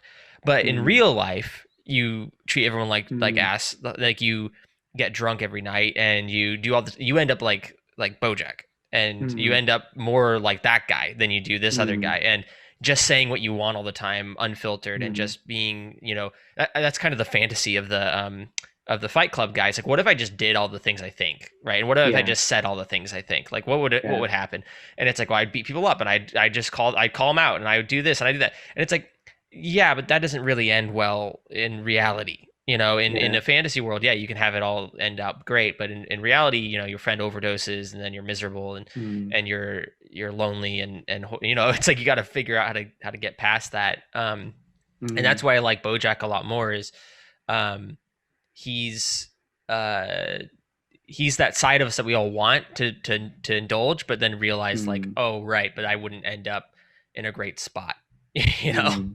So I Yeah. kind of prefer that side than and Rick and Morty's fun. It's a fantasy, so that's the whole point. But um, it's definitely not someone you'd want to be around or be Yeah. yourself. No, I think BoJack in a way, because it's I think it's obviously a super popular show as well, but like in a way, it has that kind of, it happens a lot online where people try to put like this versus this, like what's the better show, right? Mm. I'm like, I like Rick and Morty for what it is. Um, I like BoJack for very different things, right? Like, I think BoJack in a way it's a lot more insightful in a very honest way, where Hmm. like the Rick and Morty stuff that annoys me a bit is that people that watch it think that they're suddenly cracked the Yeah, code and yeah, that's the they're meme, smart. right? That's the Yeah, meme. they're You don't smarter than everyone understand. If else. you don't get Yeah, physics, you won't get the jokes. yeah. It's like if you get Rick and Morty, you're suddenly like way more intelligent Yeah, or big smarter than brain. someone else. And I was like, no, you're not. You get references for a pop culture that like that's it. It doesn't necessarily mean you're suddenly like a genius, right? Like Yeah. what I like about BoJack, there was an episode that really stuck with me because I love the show and one of those shows that kind of clicked with me from the beginning and for a variety of reasons, right? Like one of them was the fact that the opening sequence would change slightly, which I loved because it was like that for me was already like a certain quality that not every show would put an effort Mm. to do, just on the production level. But what I really liked, there was an episode where he's kind of missing daughter is showing up, right? Like she shows up and he learns he has a teenage daughter, right? Right. It's somewhere like season 3 or 4, somewhere that I can't remember. But there's an episode that I think is probably it's one of those that should have like got into like awards, like like the South Park did the World of Warcraft episodes, Right. and got like all the awards in every place possible because they were like that's not just a good animated show, that's like a good piece of like intelligent media to consume Right. because you have to think what's happening and why and all that stuff.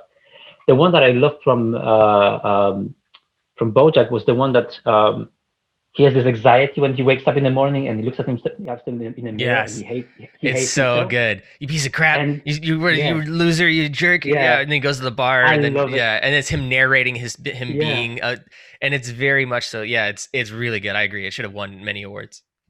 and the ending of that episode is just like pure like I love storytelling. So like good writing for me is just something that's is you can't touch that like one of the reasons I'm not big in lately in like Marvel films and stuff is I think Hmm. you can't really substitute great writing with just like special effects, right? Which, I mean, we know that, but it's so obvious with like when you get like exceptionally good writing, right? Like that ending, which is like she comes back home, she felt like crap all day, and they sit by the pool, right? Hmm. And that was his whole day was his on anxiety, where he ended up just wasting the entire day sitting in the car and then going to a bar and sitting in the car again, right? And Yeah. then he went home, he didn't do anything, right? She comes home and and she says something like, I can't remember exactly, but she said something like, oh, I had this thing today where I felt so anxious, I couldn't do anything, I, and then she said something like, but it goes away when you're older, right? Yeah. And he goes, right. Hmm. And I was like, oh my god, like, because it's one of those moments where you're like, this is me, like I see this, like you see yourself and you see how you thought you were when you were younger, or how you thought you're going to be when you're older, but a lot of those things don't really go away. Like when you're 20 or 15 or 16, you think 30 is like so old. When you're Yeah. 25, you're like 40 is so old. And now I'm thinking like, but I don't feel old at all. Like, well, I should be like, like there's that kind of thing. But anyway, but that episode is probably one of my favorite episodes of like any show of all time because it's just perfect, like in every way. No, I agree. I there's a many moments like that, and I Mm, really appreciate BoJack for for those moments of being able to have these really deep moments, but also they're not afraid of like a stupid joke about an animal Yeah. pun. There's like some pun about an animal, or there's some animal that like Penguin. flies off the humans. Whenever the birds fly, they're just humans just waving their arms like and to fly, and Yeah. it's just such a stupid thing, but it's really funny. But then at the same Yeah. time, then they're able to pull it back around and tell some sort of Mm. kind of deeper story and I really appreciate it in a lot of ways for many things. And the characters, I also like that all the characters are flawed, and the characters that Mm. start out as kind of the like the good guy or whatever often kind of spiral into having their own issues, and it's like that's really clever um and and uh and true. Like you said, there's something about it that you're like, oh, this is very true to life. Yeah. And they're not kind of pretending like it's not, which is um yeah. And I'm not trying to just compare things all the time, like, oh, but this is versus that. It's like they have their own thing, which Mm. makes them good, and I watch one for one thing and another for another. Yeah, I was You actually know. with someone. I was saying that like I love Breaking Bad, and obviously I don't have to look for Hmm. examples far, but like I have like I have a I got a Blu-ray collection that comes in a small barrel. That was just like a limited collection of like Breaking Bad that comes in a barrel with like supposed to look like that, the cash thing from the last season of Breaking Bad. But I was arguing with someone that I think Aaron Paul is better in Bojack than he was in Breaking Bad. Mm-hmm. Especially as at the end of Breaking Bad, I think he was great. Like I think the last seasons he was really good, but because that's where he could really like shine and stuff. And I think in El Camino he's also really good. But he's so great in BoJack, like almost underrated how good he is. Yeah. Because he's just gorgeous. Like when it comes to like just like he's funny as fuck. But like he's like the whole thing with the space opera is just like the best thing I. It's just pure gold. Like it's a comedy gold, but also just like delivery is there. And it's Yeah. like Oh yeah. it's just he's so great. And I was like saying like people kind of go, oh, it's like the guy from Breaking Bad. I was like, no, the guy from BoJack. Like Yeah, the that's guy so from perfect. Bojack. That's the yeah. Yeah. I do think I hope that it goes down as one of the great. I think it's Mm, one of the maybe one of the greatest. That might be hard to say, but it's definitely a great mm, animated piece, especially as a piece of American animation. I think so mm, often it's mm, like, oh, anime or this or that, and it's like there's a mm, few things. I mean, Batman the animated series, obviously, even though most of that was animated in Korea at some point. Um, but yeah, I think that BoJack's one of these mm, kind of sums up this. I think it's mostly done in Flash still, but it's like this kind of After mm, Effects style, half puppetry, half hand animated. Kind of Bob's Burgers, Archer era. I think of all mm, those, it kind of stands out to me as the one that represents that generation of animation, mm, and just doing it mm, so well because of the storytelling, obviously. I mean, and there's so many things that are so impressive. Obviously Archer is impressive from a technical I standpoint. love The it. Yeah. amount of the amount of like crazy stuff they pull off, and just the hard work. Like you look and you're like, surely they didn't like hand animate every single mouth. And so yeah, they Yeah. did. And like surely they didn't do all the hand like they did. You're like, oh my god, there's like a Yeah. still frame of every single angle as a character turns, or whatever. It's like, oh gosh, that's so much work. But they, it's putting in that it's what is it called? Bumping the lamp, right? From Yeah. Who Framed Roger Rabbit. It's like, oh, it's the bumping the lamp and doing the work to add in the shadows that no one would really notice, but you feel Mm. more than see. Um, I think we're getting on both of us our bad habits here, but so I'm gonna tie it back real quick here, and then we'll probably wrap up. But what are you most excited about right now? I think excitement is underrated. I think they're most attractive when they're Mm. excited. They're most interesting when Mm. they're excited. So what is it that you're excited about? What's lighting up your eyes right now? I don't want to be like too obvious, but like the crypto art is definitely something that I think is exciting and not for the same reason. Like I think there's a lot of misconception around that Hmm. kind of makes me a bit worried, which is the the big money being made. Hmm. That's the focus. And I don't want to like put anyone down because it's not like any specific designer or a shop, but like I love the idea that there's being money made, but I kind of love more the idea that there's going to be a lot of independent artists that's going to come out that will have amazing styles that they could push forward, right? That clients would never pay for. So that for me is exciting as an artist because I mentioned this before. like the game art will be just something that I'm gonna do. Like, I love video games. I can't get over just like how underrated a lot of like art for video games is. I think I mentioned this to you. I spoke to some people. I got banned from the art uh, subreddit, Yeah. the main one, for Yeah. posting Hades art, and I was Yeah. thinking, because I said it's a fan art, and I was like, So okay, yeah, I but it's lose. in the name. But also, like, I don't know, like that's not art yet. Me nailing a banana to the wall is like me Yeah, like a white canvas is art. yeah. Yeah, come on, don't. That's the only thing that's really.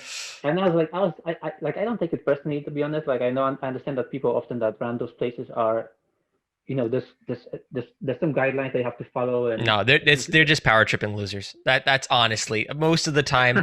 Most of the time, you give somebody a little bit of power, and they want to Mm, use it. It's no fun to have yeah, power and not use it. So it's like yeah. they're gonna sit there and gatekeep and police. But it is like that kind of thing where what I love about the idea of like crypto art is it's not even like what's happening right now and like with people and that stuff. I think that I think is its own level, because I think Hmm. that the moment you get into like Christie's and like you're on that level, like I actually was laughing because like I saw him on CNN the other day. I was like, what the fuck? Like when did and I obviously I'm like gazillion times less famous, but I'm like, when did one of us got onto CNN? You know what I mean? How is this? This is like a different level of like being able to have that Yeah, kind of focus. You know? it's what I think is happening in many areas is the old media is actually finally dying. Like Mm, it's taken a mm, very long time, and it's not going to happen overnight mm, still, but it's been what I would say a good 20 to 30 years that almost everyone's been saying these art museums don't have any art. Like mm. I can go to ArtStation and see way better technique and Right. storytelling and craftsmanship and talent that I just do not get to Mm, see if I go to a mm, museum these days, unless I'm looking at old art from mm, prior the 70s. mm. Um, and people have been saying this for years and years and years. And it took forever for Norman Rockwell to be recognized as an artist, Right. right? He was like, oh, he just does magazine covers, and now he's like Mm, classic Americana. And mm, I said this. What's funny is, and now I mean it's easy to say now, but I've been saying this for the last probably 6 years that Beeple was going to be remembered as our Rembrandt or our Picasso of like mm. this time. And it looks like it's finally happening. Like it looks like it's finally Right. people in the mainstream are going, oh, this guy. And I have the receipts too, because I do have this video I talked with Sean Bose. It's on our channel.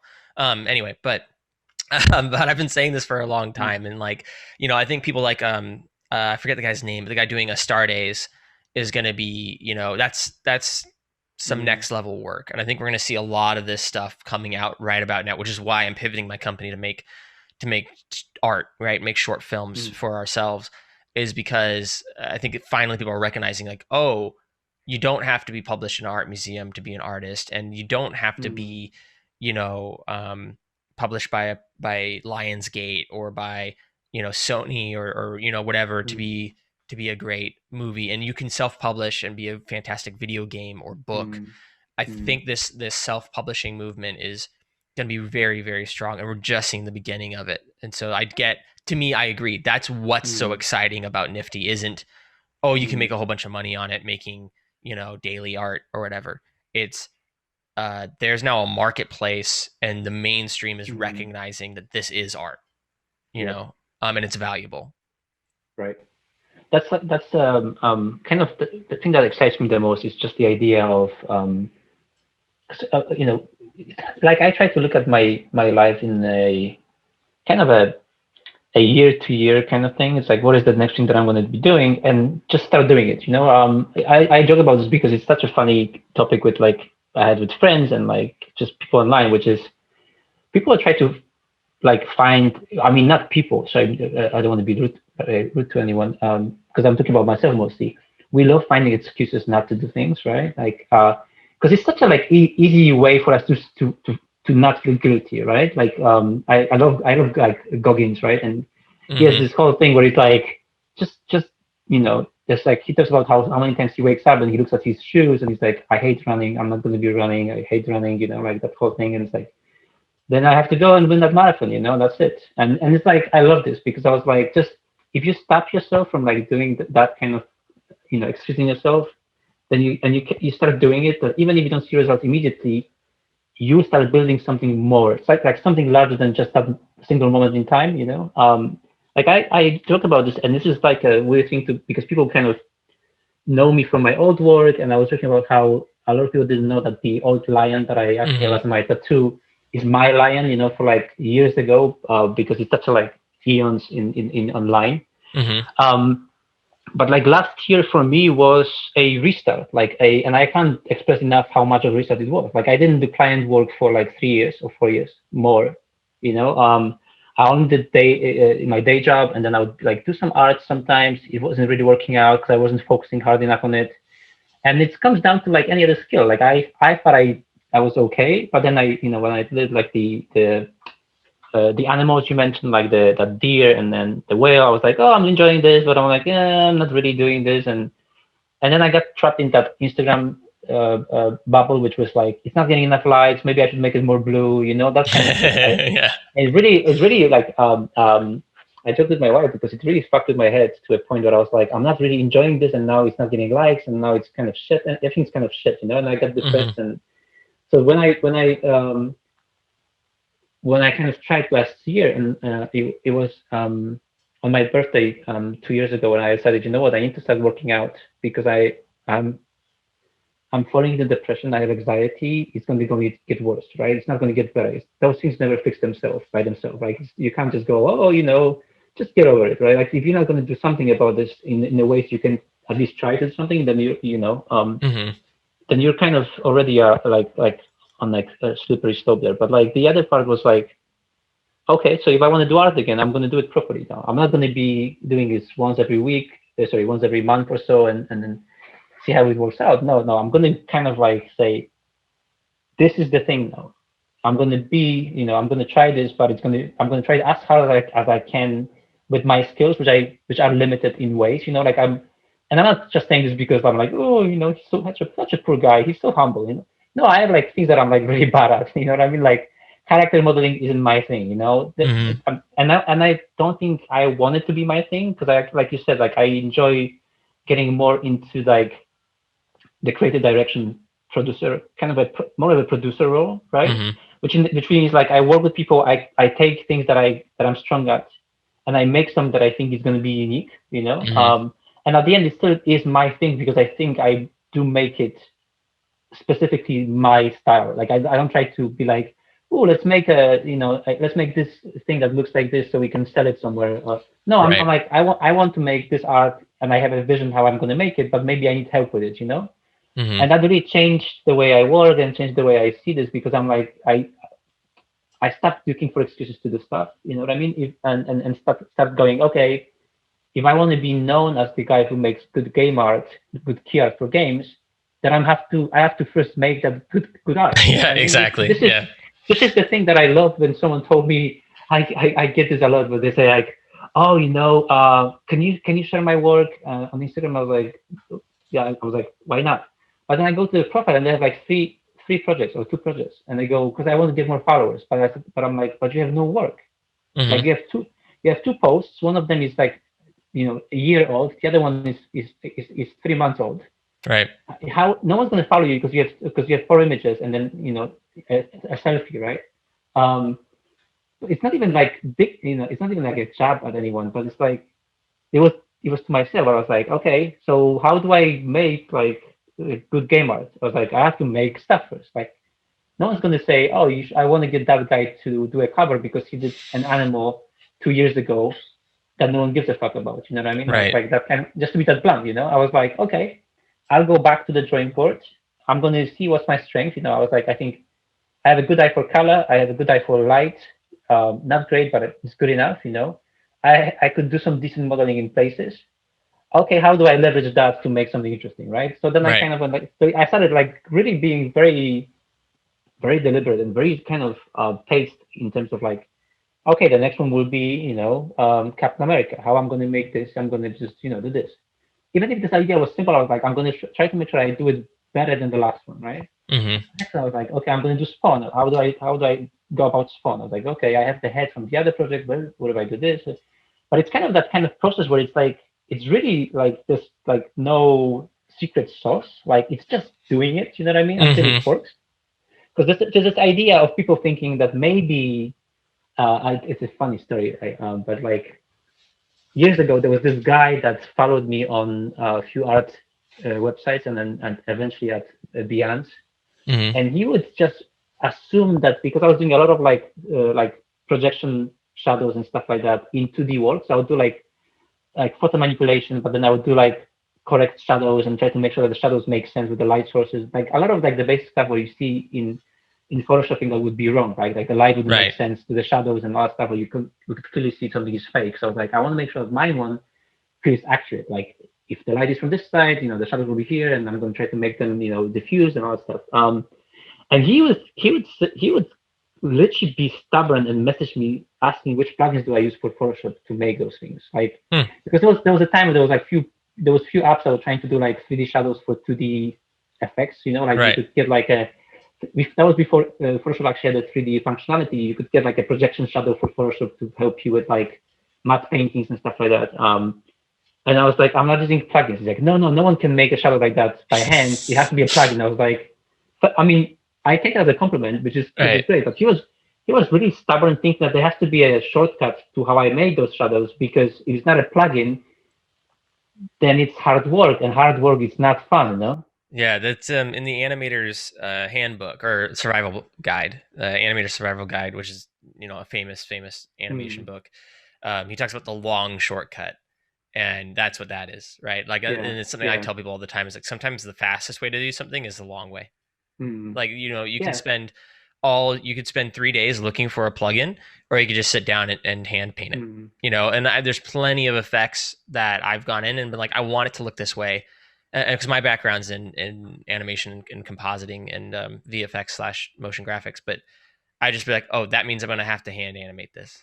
Like, I don't know if this was not going to look good, but like, I'm actually happy that you can't exactly tell what it is. yeah, It's the Bloodborne artwork. yeah. It's Um, looking so good though. I'm But really excited. I had this thing like 2 days ago. I made some of this originally, like the models, and we worked on this with like my favorite 3D modeler as well.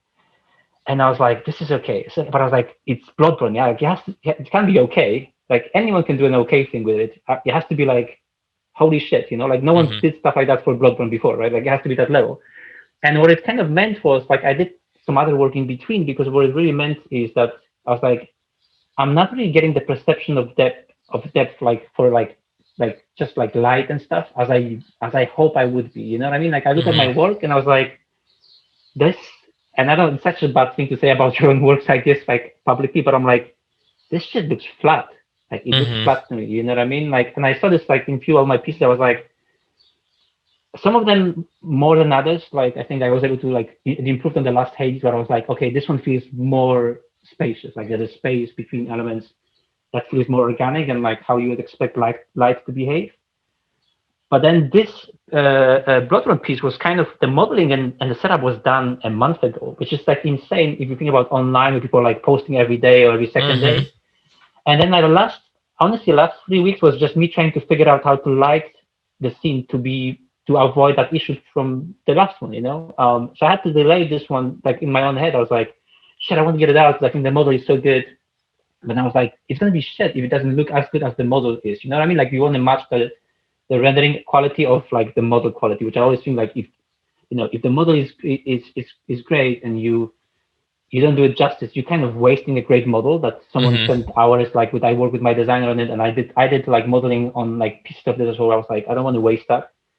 And I was like laughing because there's pieces like with my wife that she goes like, wow, it's like 2 months now. I was like, I know. But but she knows that it means because I don't want to get it out in a way that's not going to make me like I don't want to regret in like a month. I should have waited a week and it would be better because I would Hmm. have fixed it. Um, and this one it happened honestly like last night, and I did when I finished Song of Iron. couple of days ago, and we finished like two pieces that going to, I think one is dropping today, should be already out, and I'm going to drop it later on as well. And I was working on it, and then I just like, I was experimenting with like stuff and like fall-offs, and I was like, this is the fall-off. And I was like, stuff, that moment where it's something like you want to say this 5 times so you don't lose this preset, this setting. And I was like, this is the fall-off, this is it. And I went like, this is for Bloodborne as well. That's what Bloodborne is. I was like, and I was like laughing with my wife this morning because I was like, last night at 3 a.m. I was like, that is it. And I was like, let me try with Bloodborne, and I did the renders. I was like, that's why I was posting last night. I was like, you guys are gonna love this because I think this is what I was making. It's like such a like as a like you feel like my wife and goes like, you're such a boy. You're such a boy. Because she sees me and I'm like, you gotta see this. And I put it on the TV in the living room. Just sit back. And I call her and she goes, okay, wait, calm down. I was like, okay, look at this, And she goes, and she's so great. She goes, see, I told you the other one was flat. I was like, I know.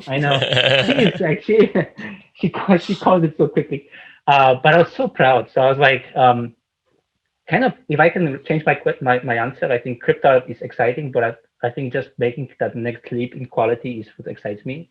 Because I honestly think like it sounds weird, and I'm not selling anything here because I'm not selling any vitamins or other shit online, but like I think this one is going to be better than what I did before. You know what I mean? Like I'm like generally I believe that's the case. Like I'm not like, oh yeah, everyone says that. I'm like, no, like I really like I'm kind of like that's kind of the most exciting part for me about like my own work, which is like, and I think we spoke about this before, like you gotta be okay to be your own fan. Like you gotta get hyped up about your own stuff, because if you're not, then you're never gonna be Billy. You're never gonna be Billy. You're never gonna, because those people believe that what they do is unique, and it's unique because they put heart and soul into it, right? Right. You might not like it, because I've seen like comments like that. People are like, oh, it's like this and that. I was like, can you do it? Like if you can do it, then it's go do it, right? Like I love this quote from Seth Godin from Seth Godin's Lynchpin, which where he talks about like the idea that people say, I could be Steve Jobs, I could be Bill Gates, but you're not. That's the whole point. But like, this whole idea of saying I could have done the same thing that Steve Jobs did, but you didn't. It doesn't matter what you say you can do, as long as you don't do it, it's not done, right? I think a lot of times when someone says that, I think what they mean is like, you could see the path once somebody's cleared it. Like, it's like, I see how he did it. It's like, it's not about how he did it. It's about doing it. Like I can see how someone could throw a better football. I can see how, but then getting to that point of having that muscle memory, having that idea and fostering, having those sorts of ideas regularly that's a difficult thing to do, and with video games, you mentioned critique and stuff, and it's something I think we need to figure out how to do better is like, once you start making something, it gets really hard to critique other people, right? You start realizing just how much works when it goes into it, but you have to, in order to improve, you have to critique your own work. And part of it for me is like, I wish we could compartmentalize everything. Like I wish it could be like, this game, for what the people did, for the time they had, for this and that, like it was really, really great. And then some of the stuff they whatever, like this worked out, and then be like, okay, however, like this is where it could be better. You got to take such a nuanced approach to do that. But I think you definitely have to be a fan of your own work. And I think that moment is exciting. Like that's what keeps you going as an artist. Right. And someone saying like, you're a kid is like, to me, that's a compliment, right? That's a really good compliment. Like, yeah, I've maintained some of my childhood wonder, which, most people that's like the best times in their life as you think back onto, oh, when I was a kid, life seemed so much better. I was so much more excited about it. It's like, because you didn't limit yourself on, oh, I can't. So having that and being excited, like, and what's really cool, I think a really cool moment is when we're kids, we have all these dreams, but we don't have any ability.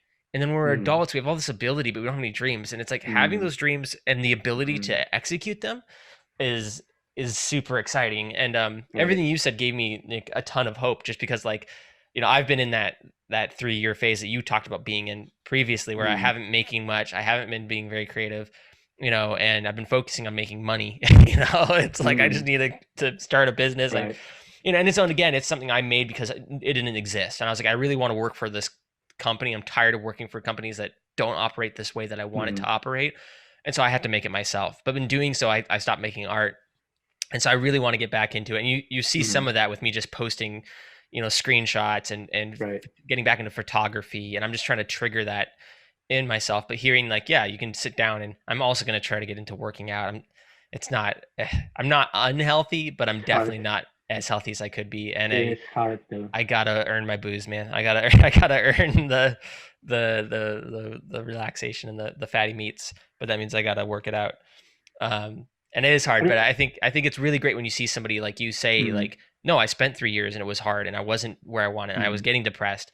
For the people that are there right now to know, like, get some excitement, like get hyped about doing something, and then go and do it, and then do it until it's done, and then get better at it, because you're going to look at it and be like, oh, it's not as good as it could be, but it's like, that's fine, do the next one. And you do 3 push-ups, and then you do 5, and then you can do 10, and then 20, so I think that's definitely a sentiment. It's kind of hurts. It hurts saying this over and over again and hearing every single person that's ever succeeded say it, and then we still are like, yeah. So what's the plugin? How do I get muscles in 3 weeks? Yeah. But this is the thing that really, I think when people see my stories as well, they assume like if I would see my stories, I would be like, that guy is coked up, right? Like, there's no way someone can be this amped up about stuff all the time and then play video games and then work out and then do the. I was like, no, I just like things that I do, and I didn't like them. It's not like I always loved them or liked them. There was times that I had very harsh relationship with my work. I stopped for like a year, many years ago, even before I went to do UIs and UX.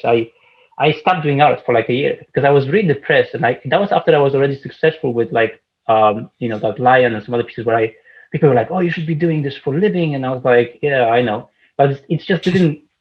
The time was, there was like a lot of things where I loved, because there's a lot of things that go into it, like the timing of something, like the zeitgeist and like all that stuff. But like, I spoke to someone about like Nifty and like NFTs and crypto art, and there's a couple of guys that pinged me last year, like when this was just kind of starting off, and like before like people was already doing it, but no one else was taking this as seriously. It was kind of like a thing. They thought it's going to be like a wave or a trend that's going to kind of like fizzle out a bit.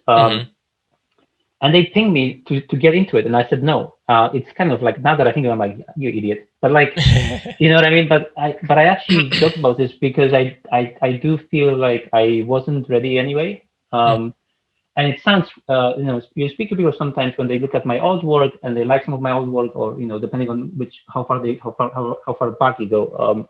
But even like 4 or 5 years, where I was doing the 3D stuff, which I think it was already decent,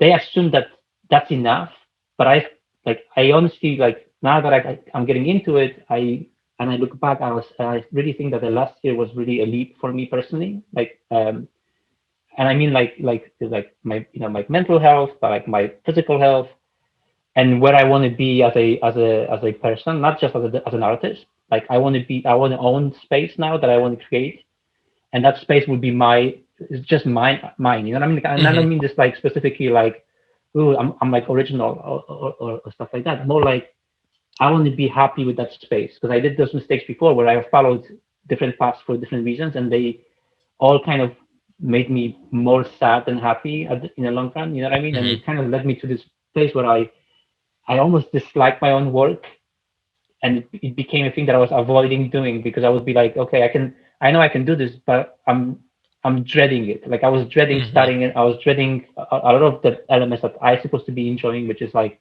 what's the idea? Why I want to make this? Like we talked about this. It's like the how is simple right now. Like, the why is the fun part, but that went away. Like, I didn't really look forward to the whys anymore. And my wife, and this is like a kind of a personal thing, but like, there's a lot of conversations we had on our end, which is like, she was like, you're not the person that I want to be with right now. You're not that, you know what I mean? You're focusing on things that I don't want to be around. Like that, like, and I was joking about this because it's like the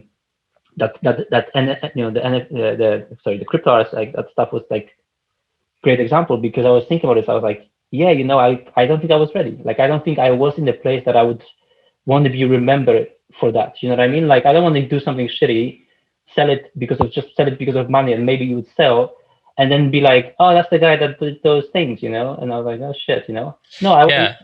you know what I mean? Like, I was like, right now I'm in a place where I, where I'm getting again excited about my own work, and I think it shows in the quality of it because I don't try to go, hey, it's okay, like Yeah. it's okay, I look at it and I'm like, I'm excited about it. I'm like, yeah, I'm like so jacked up, like that Bloodborne style stuff that I'm doing. But I'm also looking at it. I'm like, it's not exactly what I want it to be. It needs to be better, Hmm. And I don't mean this like in like some psycho way, like, man, we get better, like Yeah. it's not, but more like this is the thing, And I always look back on those and I go, okay, I think Hades did some things for me that I wanted to do, which is I wanted to push certain quality, but I need more now. I need to fix, And I think now, and that I was talking about that the crypto art. I was like, now I'm getting ready to like expose that to people and then let them enjoy it Hmm. without me worrying that I'm gonna have to look at it and it's gonna be a year old and it's gonna look like crap. You know what I mean? Because a lot of work that I did, like people are like the Captain America, which I think is like one of the first ones. Now that I look at it now, I'm like, ooh, okay, like it's like I don't hate it. I think it's fun for what it is, but I would never do this like this ever again. You know what I mean? Like Right. I think it's conceptually okay, but it's just okay. That's just okay thing. You know what I mean?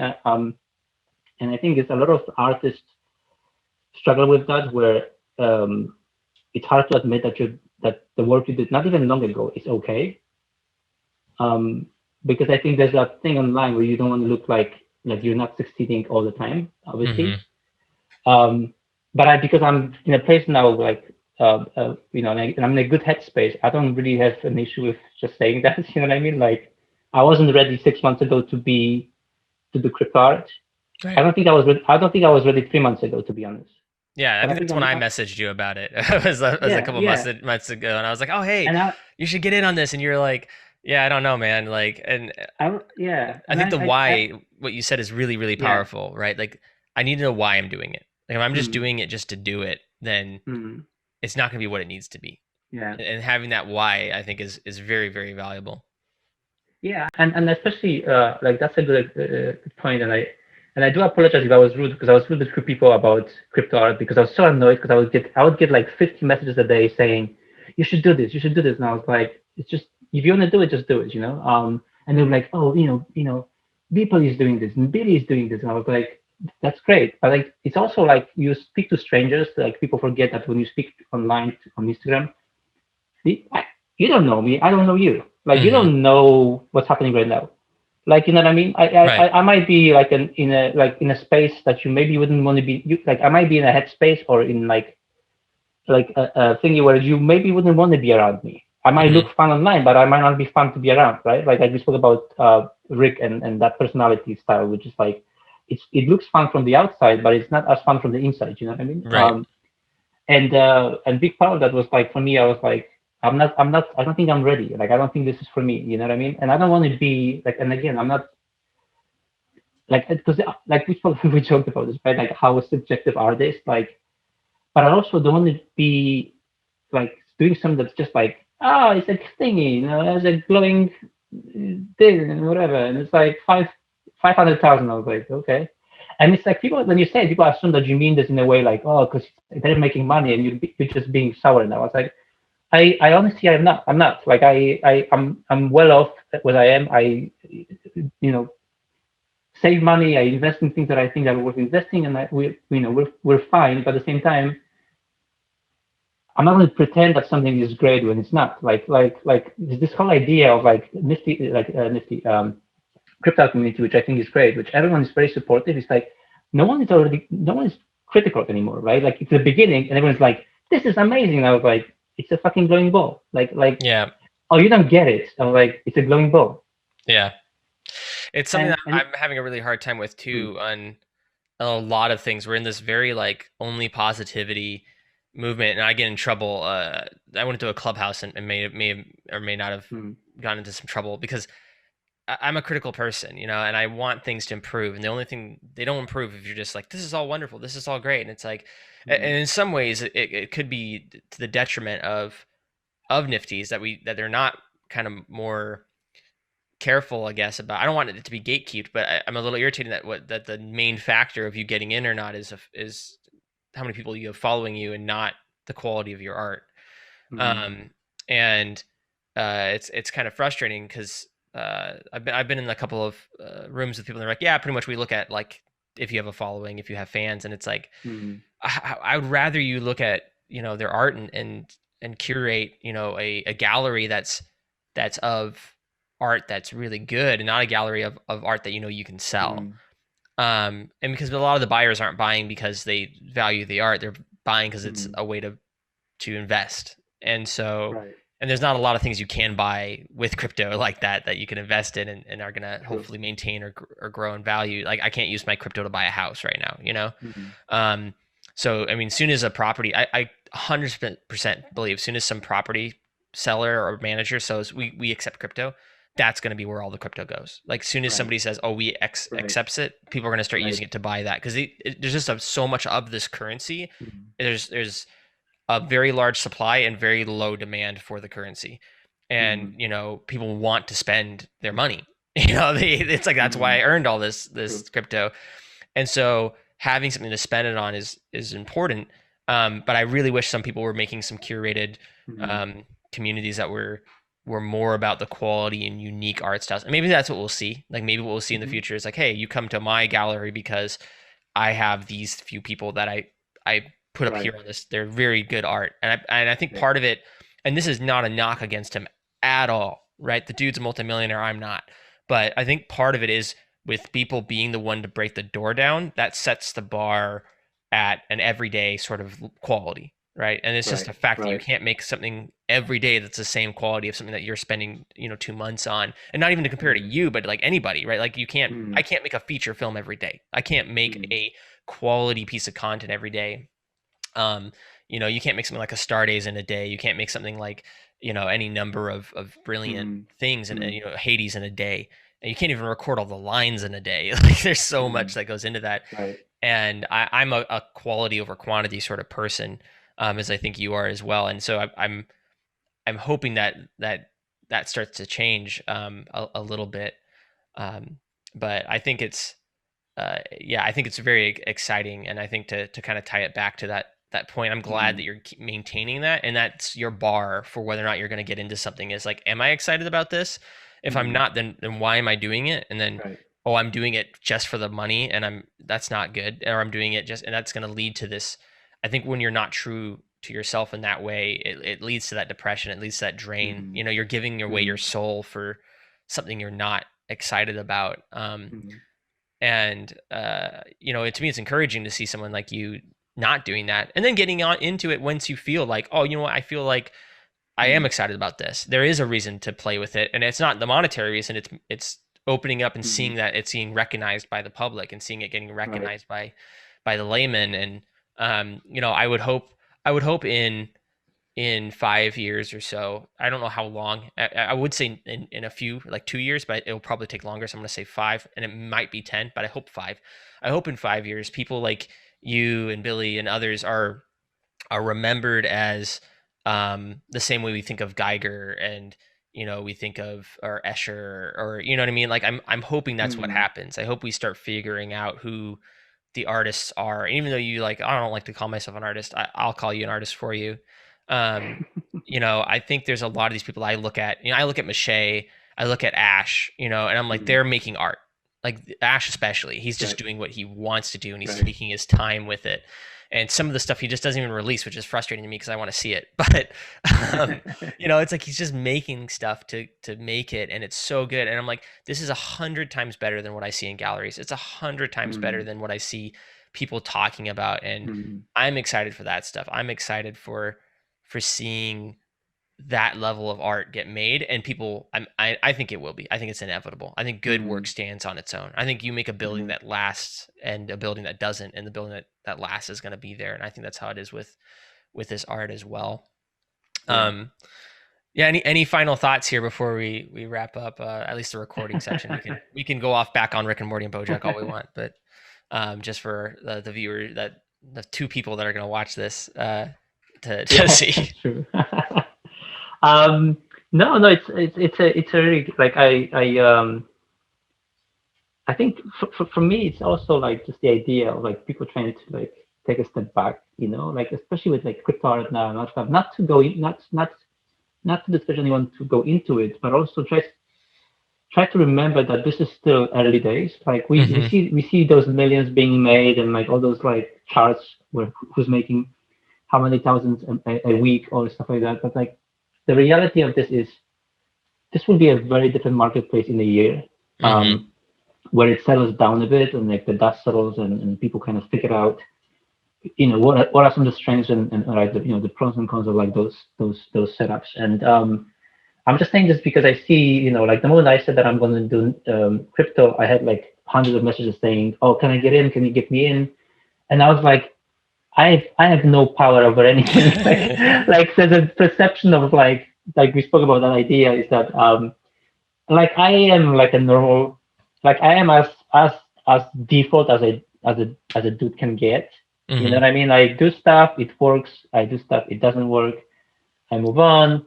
I get depressed. I drink. I play video games, and that's it, right? But what I think would be great is just like the idea of like just think about why you want to do those things. Like we spoke about why's for like your ideas for your projects, but like think about yourself in the same context, right? Like why? Because there's a lot of like stuff that I see people do because they and again like it's a longer topic obviously when you're young, especially like you don't really know exactly what you are. Like it's an unpopular thing as well. I got in trouble on Reddit for saying this a few times because obviously Reddit is such a like lively, often very young community in many ways. Like if you say something that's remotely conservative in an environment that's very progressive, people think you're a bigot or a racist. I got threats. I got death threats on Reddit, and that's when I left. So, but I see this where it's like there's a joke from Louis C.K.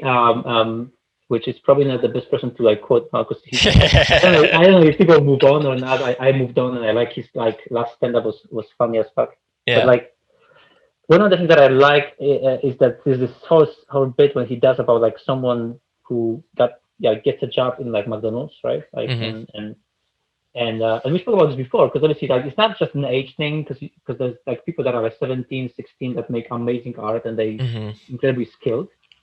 But many people do not. Like a lot of young people don't have yet the skill. They don't know yet what they're gonna do. They don't understand like, oh, I'm good at this, or I want to do that, or this is what kind of, this is what like tickles my pickle, right? Like all that stuff. But like, take a second for that.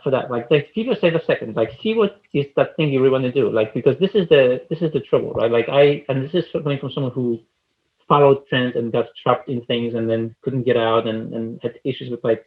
Just with myself, with being unhappy, like which is like the worst feeling ever. Feeling deep inside you're unhappy with work, and there's nothing else that can motivate you because you put all the effort into it. It can be your downfall, right? That it can really like I know people that will like kind of draw themselves out of the industry because they couldn't get out from that loop of being unhappy now with what they do, and they couldn't find any different way to make money. So they kind of they end up being depressed and they quit basically. They went into like a completely different line of work that was maybe something to do with their own original kind of degree or something because they couldn't figure out what to do now, how to like reinvent yourself in a way that's not going to mean completely wasting years of work, right? Like, and I think that's partially what kind of what I see a lot is like, and it's like on Reddit and stuff. It's like if you're 17 or 16 and you're not like an Instagram genius that makes 3D art every day, or you're making already $1 million on Nifty. It's okay. You're okay not having skills yet. It's okay to be 17. You know what I mean? Like it's such a weird thing to say to people because they assume that the social media painted this picture that if you're like even like 17, 18 and you're not really already having 100,000 followers and like like doing Octane and Nike shots, you're already you're wasted, right? Like you're a failure, right? Like right. Like I'm 40. Like I reinvented myself a year ago. Like I'm literally like I'm the age of like I'm twice the age of people that I speak to daily that have challenges with like finding what they want to do. Like it's okay. You know what I mean? Like I joke about this because it's such a like weird topic because like my nephew is like 13 and I can see he's like, obviously he watches like Twitch streamers and stuff like that, and he wants to stream as well. And there's this whole notion of like he's supposed to be like something better now because he's 13, and I was like, you're 13. Yeah. You know what I mean? You don't have to be anything. You can stop anything you do now and just play video games and without like streaming and stuff. Like, cause he's starting now, but I was like, it's okay. It's okay. Right. The fact that you follow a kid that's 20, that's slightly older than you, that's 20, that makes a million and has a contract with Twitch. That's not a usual thing. It's not a No. thing that happens every day. You know what I Mm-hmm. mean? It's like with celebrities, like how they joke about like Hollywood and actors going to like trying to make it big, right? Like Right. for every guy that made it, there's 100,000 that didn't. Mm-hmm. You know what I mean? And they had probably what they need to have. Like they probably had all these qualities that normally would be okay, but there was just so much competition that just going for that was already probably not the best idea. You know what I mean? Yeah. Yeah. Yeah, it is really hard. I think it's really hard as a young person right now. Mm, And I don't envy it. Like I don't envy any of it. Like to be honest, right. I'm glad I got married when I got married. Like I can't imagine trying to date right now. Like it's got to be.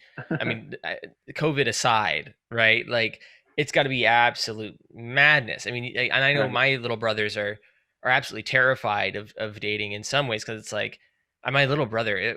I felt so bad. He's like, oh, am I allowed to like hug her without like I have to ask like permission, and Mm, it's like golly, dude, I don't know what to tell you. I just give her a hug. Let's just and because his girlfriend was getting mad at him because she was like, hey, you don't give me any attention, like you don't give me any physical attention, you don't hold my mm, hand, you don't hug me, mm, and it's like he doesn't know what's the mm, rules are, right? They're all up in the air, and it's like it's a mess. And I mean, mm, I'm not saying that we should sacrifice, young women in order to keep things simple for young men or something like that. Um, but it is crazy right now. There's so much mm, happening um, that I never even had to think of, and I didn't have.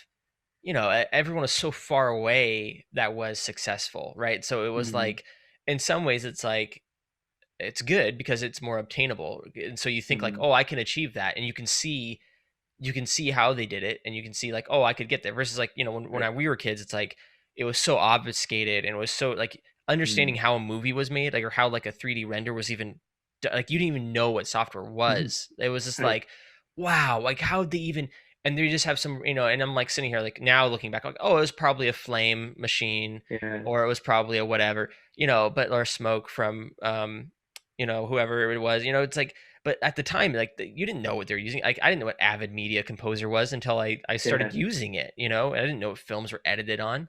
Um, and nowadays you can see it all. Like you can see like, oh, they're using this program and they're doing that, and I could do that too if I just worked at it and just was there. And Mm, that comparison is so easy to make. And in some ways, it's good because, well, you can, and that's great, and mm, it's inspirational. But then it's kind of devastating at the same time because it's like mm, there's so many factors that you still don't know, right? And that kid that became the Twitch streamer, that became whatever. Yeah, it takes hard work, and yeah, it takes dedication, but right. it also takes a little bit of magic, and mostly patience. Like like you said, you're 40, I'm 30, and Mm, getting to this point where you can have this sort of lifestyle where you can enjoy a lot and work hard and have fun and have two dogs. It's like mm. dogs are expensive, they take time, they take money, and it's okay. It's okay to build this slowly. It's okay to get Mm, there, in your own way, and to change your mind and to not mm, end up doing the same thing that you thought you were going to be doing. And that is the beauty of someone that's 13 is you're like, dude, you could literally just like mm. mess around for 10 years and be just fine. Like you can Yeah. mess around for 12 years, and then pick it up at 25 or 27 or whatever, and Mm, get serious then, and you'll be okay. right. It breathe, enjoy life. And in some ways, I want people to enjoy a little bit more. I want people to go and have some more adventures before they start Mm, getting too serious. I sat down with my little brother last night and told him, like, go take a trip where you don't know what's gonna happen. Like, go mm, have a little bit of an adventure, because you need those stories. Like, you need that mm, experience of just mm, living your life a little bit. I think that's what builds into interesting human beings, and um, and getting 100%. uncomfortable is good. Yeah, it's kind of funny. My wife has this thing about like it's like I'm like a walking meme around the house because she would be like she would say something and she'd be like, "There's a story now." I was like, "Yep." I would be like, I would have a story about it. That happened to me when I was like at certain age in certain place because I would be obviously like I had like I was a mischief, but then I was not that bad, but at the same time I was kind of like really poking at things and I would get my ass whooped, and then I would live in Germany for a while and I would do this. And all of those things are like you said, like made me who I am today. Like there's a texture to I think there's a texture that comes through what I do because it's just how I am, you know what I mean? Like there's a certain kind of there's certain like I think Goggins calls it like mental blisters that you have to kind of let yourself grow and like be able to like resist certain things and that will grow your personality. Like you said, traveling is one of those things that will definitely do that and like being able to be like, okay, I made a mistake. I'm gonna try to not do this again. And at my age and now having like I joke about this with my friend, my brother from another mother, Hmm. Javier, that like I always say, like I don't make the same mistake twice. I make it 4 or 5 times to make sure. Yeah, that's a Which good is one. like, yeah, because That's a it's good like one one. of those things like we tend to this whole idea of like, oh, you don't make the same mistake twice, like max, like that stuff. But like I was like, no, you make it 4 or 5 times until you learn. Yeah. As long as those 5 times is enough, and you don't make it like 20 times or 10 times, then it's already great, right? Yeah, there's a point where you got to stop. There's a point where you got to Yeah, ask, like, okay, maybe I'm the problem here. There's some right. people that like I'll talk to who date, like, they try to give dating advice because they've dated like 50 people. Like, oh, I've dated something. Like, that doesn't mean you're good at it. Yeah, like yeah, like if you're good at it, then you should be married by now. You're good at yeah, not being good at dating. yeah. Like, maybe there's a problem here that's not the other person. Um, It's but the yeah, but you got to make it 2 or 3 times, or 5 times. yeah. But there's a point where I I'm like, okay, this is there's some seeing a pattern here, yeah, and you're not yeah. learning from it. No, it's kind of funny though. Like um I think we were rewatching Justified like not long ago because we like rewatch shows that we like not often, but like I never really watched it fully, so I was like I watched like 2 seasons. I was like I'm gonna rewatch Justified and there's a really awesome moment that I thought there's a lot of quotable Reagan moments in that show Hmm. because the writing is good and that I think Taylor Sheridan as well being involved. But there's a lot of like stuff like when he's involved in things, and I think there's always going to be interesting writing, especially if you like neo westerns and stuff like that. Hmm. But I think there's one thing that I love, which is like he says this something like um, if you like what he said like something like if you run into an asshole in the morning, you run into an asshole. Yes. You Yeah. if you run into an asshole all day, you're the asshole, right? Yes. Yes. Yeah. Like it's that thing that Louis C.K. says similar stuff, and he says um, you can't say you're not an asshole if someone tells you you're an asshole because it's not up to you. Yeah. You know what I mean? Like if someone tells you you're an asshole, there's probably something to it, right? Like there's that kind of thing, and I think we don't do this enough because it's hard to be just like honest with yourself that maybe you're the asshole right now, and you should really think about what's happening around you, right? Yeah. Speaking of And stories, I have a story for that, but I'll resist. Where I was like, oh, it was a big moment of me just realizing, like, I'm the asshole here. I'm the jerk. Like, yeah, I'm the one that's not in place. yeah, But yeah, I cut somebody off in traffic and then I got mad at them. And I was like, wait a second. yeah, I'm the one that did the that did the wrong thing. I'm the one that yeah. somebody's looking at thinking that way. So yeah, no, for sure. Oh boy. Well, I think Oh, that's a spot as any yeah, to wrap this up on for people. But thank you so much. I'm looking forward to the Bloodborne drop. I don't know if that's going to be out before this or this will be out before that, but I'm really looking forward I'm to it. And excited as then well. Also really great to hear about your work with Song of Iron, right?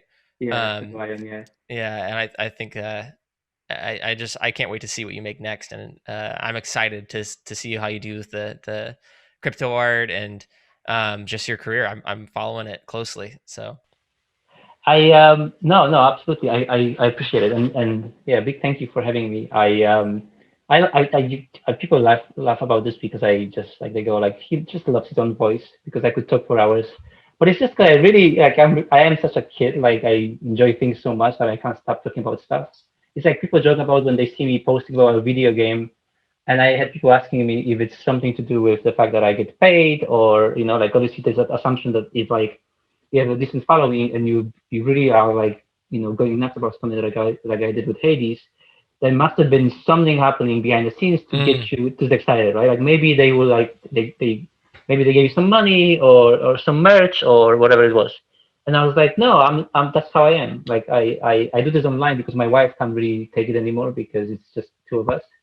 So she yeah. can only take that. She can only take that much of me talking about Bloodborne Yeah, or. maybe I need to start going online. My poor wife gets to hear the same things, and I get the same comment of people saying that you like the sound of your own voice, like you really like to talk, to hear yourself talk. And I'm like, no, I'm really interested in what you have to say. You just refuse to say it. Like, so no, though I think that's great. Sorry So about let's wrap up. I think we'll probably end it somewhere before this anyway. I think there's a point where we kind of had a stopping point, but dude, thank you so much. It's been great.